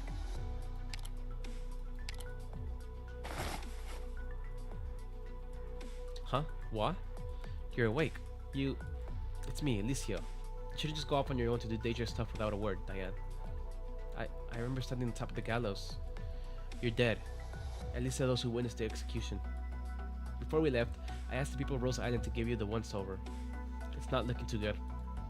A lot of your major organs have already begun to crystallize. In other words, Originium is replacing those organs. So, I'm not dead? Am I lucky or unlucky? I'm not sure if the speaker knew about this beforehand. So, it was Vina who let me go? That's rather foolish of her. To tell you the truth, I really don't get some of you people. Sorry, Diane. I'm afraid you can't go back to Londinium. Only now that she realizes they are no longer in Londinium. She sees the telltale giant tracks laid down by the nomadic city not too far off in the distance. Just ahead of them, Sarkhan's children run around in the middle, waving at her as they pass. Most displaced Sarkhans have lost the sight in their eyes to confusion. Have lost the light in their eyes to confusion. They can go anywhere, but nowhere they can call home. I'll be taking you to Columbia, Diane. I might be able to do more for you there. Alright then, Columbia, eh? I still remember saying that if I get the chance, I'd love to see the place you keep talking about. How far are we from Columbia, Alicia? Well, still very far away. Let me get out my map. Will I be able to make it there in my condition, walking the whole way? I see. Can you promise me one thing, Alicia? I know what you're going to ask, Diane. When the day comes, I'll bring you home. I'll bring you back to Londinium.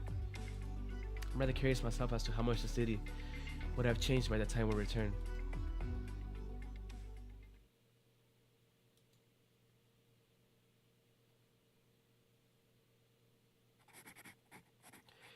The day we went back to the gym and got drunk, I had a dream. In that dream, there was a tomb, all dressed up to the nines. Our names were carved into the plaques inside it. Morgan, Kate Morgan, Indra, Hannah Jackson, Dagda, Isabel Montai, Baird, Brigitte Lucan. Outside the tomb, there was a blazing carriage, and atop it sat a golden lion. He was calling my name. Vina Victoria.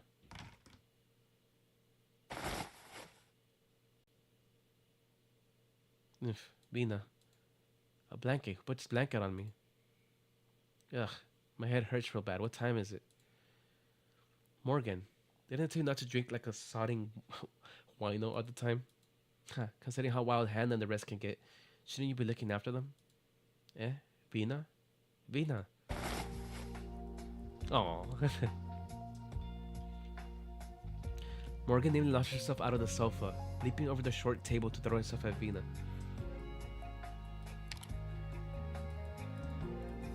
Vina, you came over. I thought... You thought what? Why didn't you wake me, Hannah? Dang, that's so passed out. Weren't you yapping and yelling yesterday about how she definitely wasn't coming? Look at you. You turned out the most excited out of all of us. No, I'm not. Stubborn prick. Quiet down, Morgan. That is so sweet. The one resting her head up Angel's lap twitches her ears. Still lost within a lovely drunken dream. She's like a cat. Seems like Dagda drank the most out of you lot. I tasted up a lot of empty bottles. She must have been in a real rotten mood, Vina. Sorry. I just hope I'm not too late. Well, of course you're not. Was it what you said yesterday, Morgan? Said it, Hannah. Welcome home, Vina.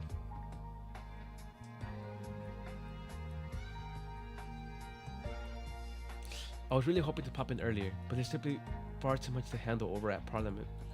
Then how'd you... I'm afraid I've given Horn another headache to deal with. I suspect you'll only have discovered I slipped away. And does that mean you'll head back? I can't run away from my responsibilities. But I owe you all an apology. Vina, you don't need to. Eh? Siege? Vina. How long have I been asleep? Relax. Vina's only just arrived back. That knife hanging on the wall. It's hers. Kator brought it back. Kator?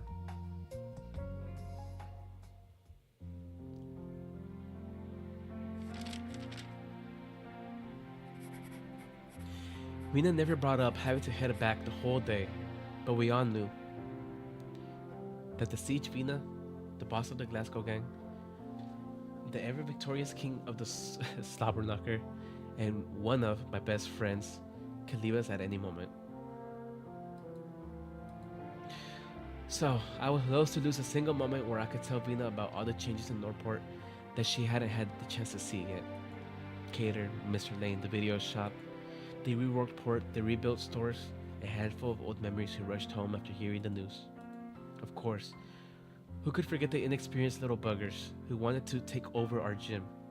After Vina beat them off to Kingdom Come with a smile on her face, they apologized by way of a few cartons of beer and said they wanted to join us.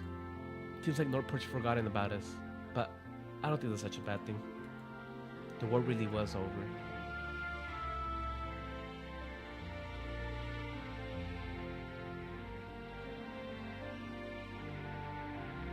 Do you still remember this place? Why don't we get back to our little games? See who's fastest this time around.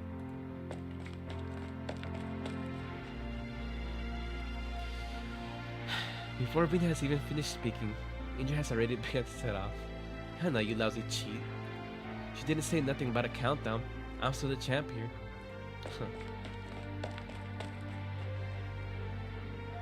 You've gotten slower ever since your injury, Hannah. Say that after you've caught up. What? What's going on? Wait for me. Don't fall behind, Delphine. Follow me. Hear that, Del? You're a real slowpoke.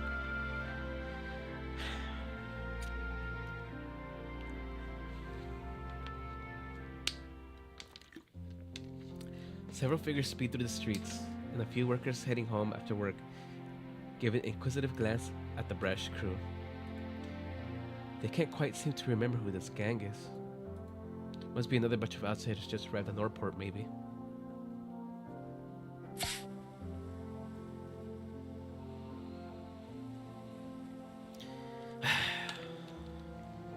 It gives feels, you know? Like good feels, but like that. High above the gaps between the factories, the Glasgow gang returned to a favorite spot of theirs. Oh, is this again? Here they can look down upon the squatting factories and look out the shards pointed peak over at Central.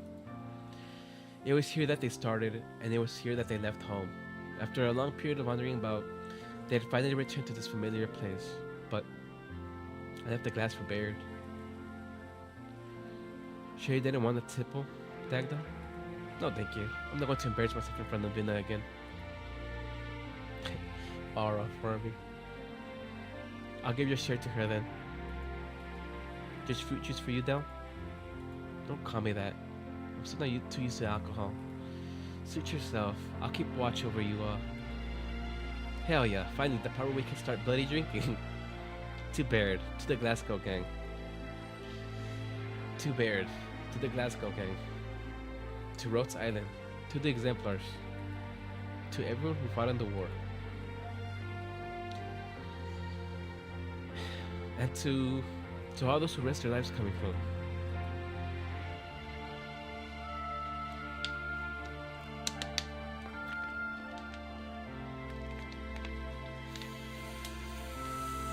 Have to breathe. To all those who live and who left. To all those who stood by our side. To all those who should.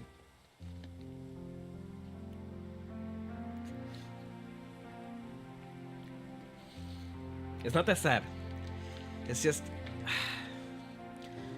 What is it, like 4 years? Jesus. And I've been following the story since the beginning, so. To all those who shed blood and tears. To all those who struggle in darkness and in pain. To Victoria.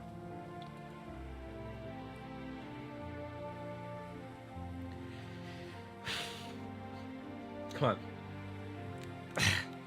There's no need for sorrow. The living engrave the moment in their memories, while those who leave behind their hopes and dreams. The Falbies croon as they spiral overhead, echoing their words. You heading off to Delphine? Only for a short while. I need to get back to Lincardine. Shira will come along to recuperate. If you ever get real fed up by those lousy bastards, you can always come back here. This is your home too. Of course I will. I promised Vina after all. If there's ever a day you feel like it's all too much for you, Vina, I'll come back. But I think I can handle it. I hope the linears can live in peace and happiness, and I hope that everyone can live their best lives. It's what they deserve. Everyone should be like us, smiling without a tear in sight or an empty waiting to be heard.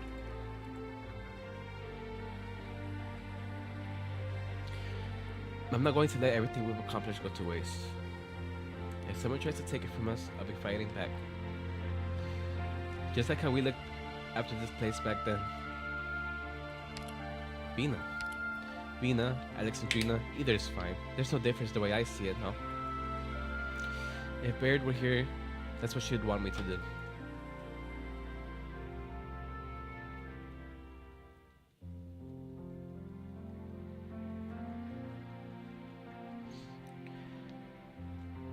You're right, Vina.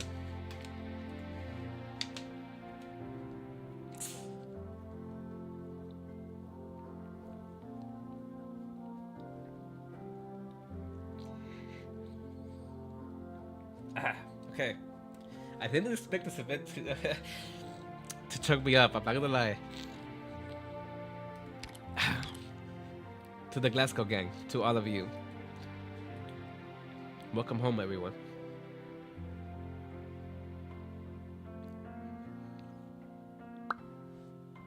Yep.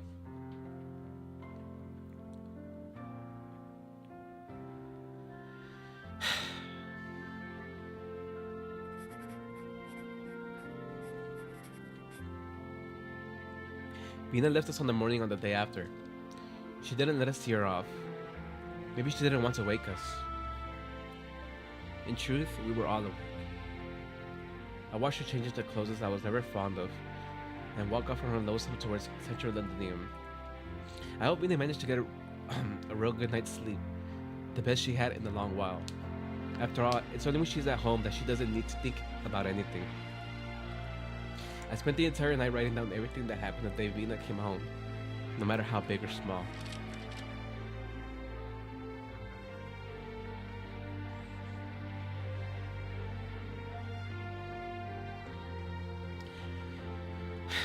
I believe there will come a day that you, Vina, will read these words I wrote down. They may not be of too much use, but they can help you remember some of the more easily forgotten things. Vina, do you still remember that dream I wrote about earlier? In that dream, there was a tomb, all dressed up to the nines. Our names were carved into the plaques inside it. Outside the tomb, there was a blazing carriage, and on top it sat a golden lion. He was calling my name, Vina Victoria. I dreamt that was you. I dreamt of a time I was all old and withered, some afternoon decades after I lost touch with the Glasgow friends, or with my Glasgow friends. I walked into the tomb that Siege built for the gang. I cherish that unforgettable memory that is no longer mine. I cherish the tale that started in her port.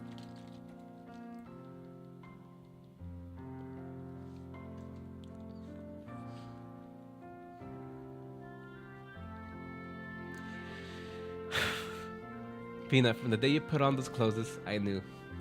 In the end, you walk alone. You have no choice but to walk alone. I'm sorry, there's no way for us to help you or stay by your side. But I wanted to let you know we will always be there. The Glasgow gang will always be there. To you, Vina Victoria.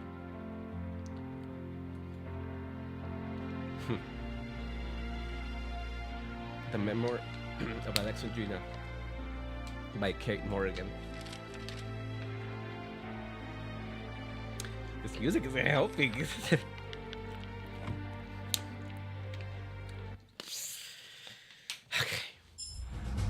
Okay. I did lost it there for a bit. I honestly didn't expect Fred to get me like that. I'm not gonna lie. But anyways, yeah, that was great. It really gave us that closure for the whole Victoria arc, since chapter 14 wasn't really much of an epilogue. to everything Londonium. But it's what I really like about Arknight stories is how mature they are. You know, like I'm someone who really loves stories. So, and I've played plenty of gacha. I usually play gachas, but a lot of them miss the mark for me because their stories are kind of how do I say, they're too generic in a sense, or they try to be too like anime. But this one, it definitely got me. And it's like, I really like a story like this. A character doesn't have to die to get me to cry or some shit. But it's literally just a happy end. It's just, it really gave that feeling of of like moving forward, change, and how the friends kind of drifted apart in a sense, but they came back together in the end. But like that whole final cutscene, it really gives that feeling of of moving forward or times past, I guess. And see, me, I really like to like throw myself in these stories. Like, I put myself in those shoes. So I guess I'm really sympathetic when it comes to that stuff. But it's like it gets me. They're not sad tears, but it's more like that feeling of of like I said, moving forward, because the whole Victoria arc took like what, 4 years? Like only a year and a half into Arknights we finished the Talubla shit. So it was mostly all the Victoria stuff. So it's been a long time coming, and this really feels like the end of that. More so with Siege and the Glasgow gang of Victoria. And I don't know, it's a really nice, like, mature story, and I really like it. But anyways, thanks to whoever stopped by. And I think the next event is gonna be Lappy. Of course, I'll be streaming that too. But yeah, really nice event. Did not expect it to get me. Like, I literally didn't expect it to make me cry like that in the end. But at least a little bit. It took me up. There were some tears, but in either case, yeah. Again, thanks anyone stopped by, and I'll see you later. Really great story. I really like that wrap up, and the whole storybook thing, and the damn fucking the soundtrack wasn't helping, dude. I was like, damn. But anyways, yeah. Thank you all, and see ya for the next one.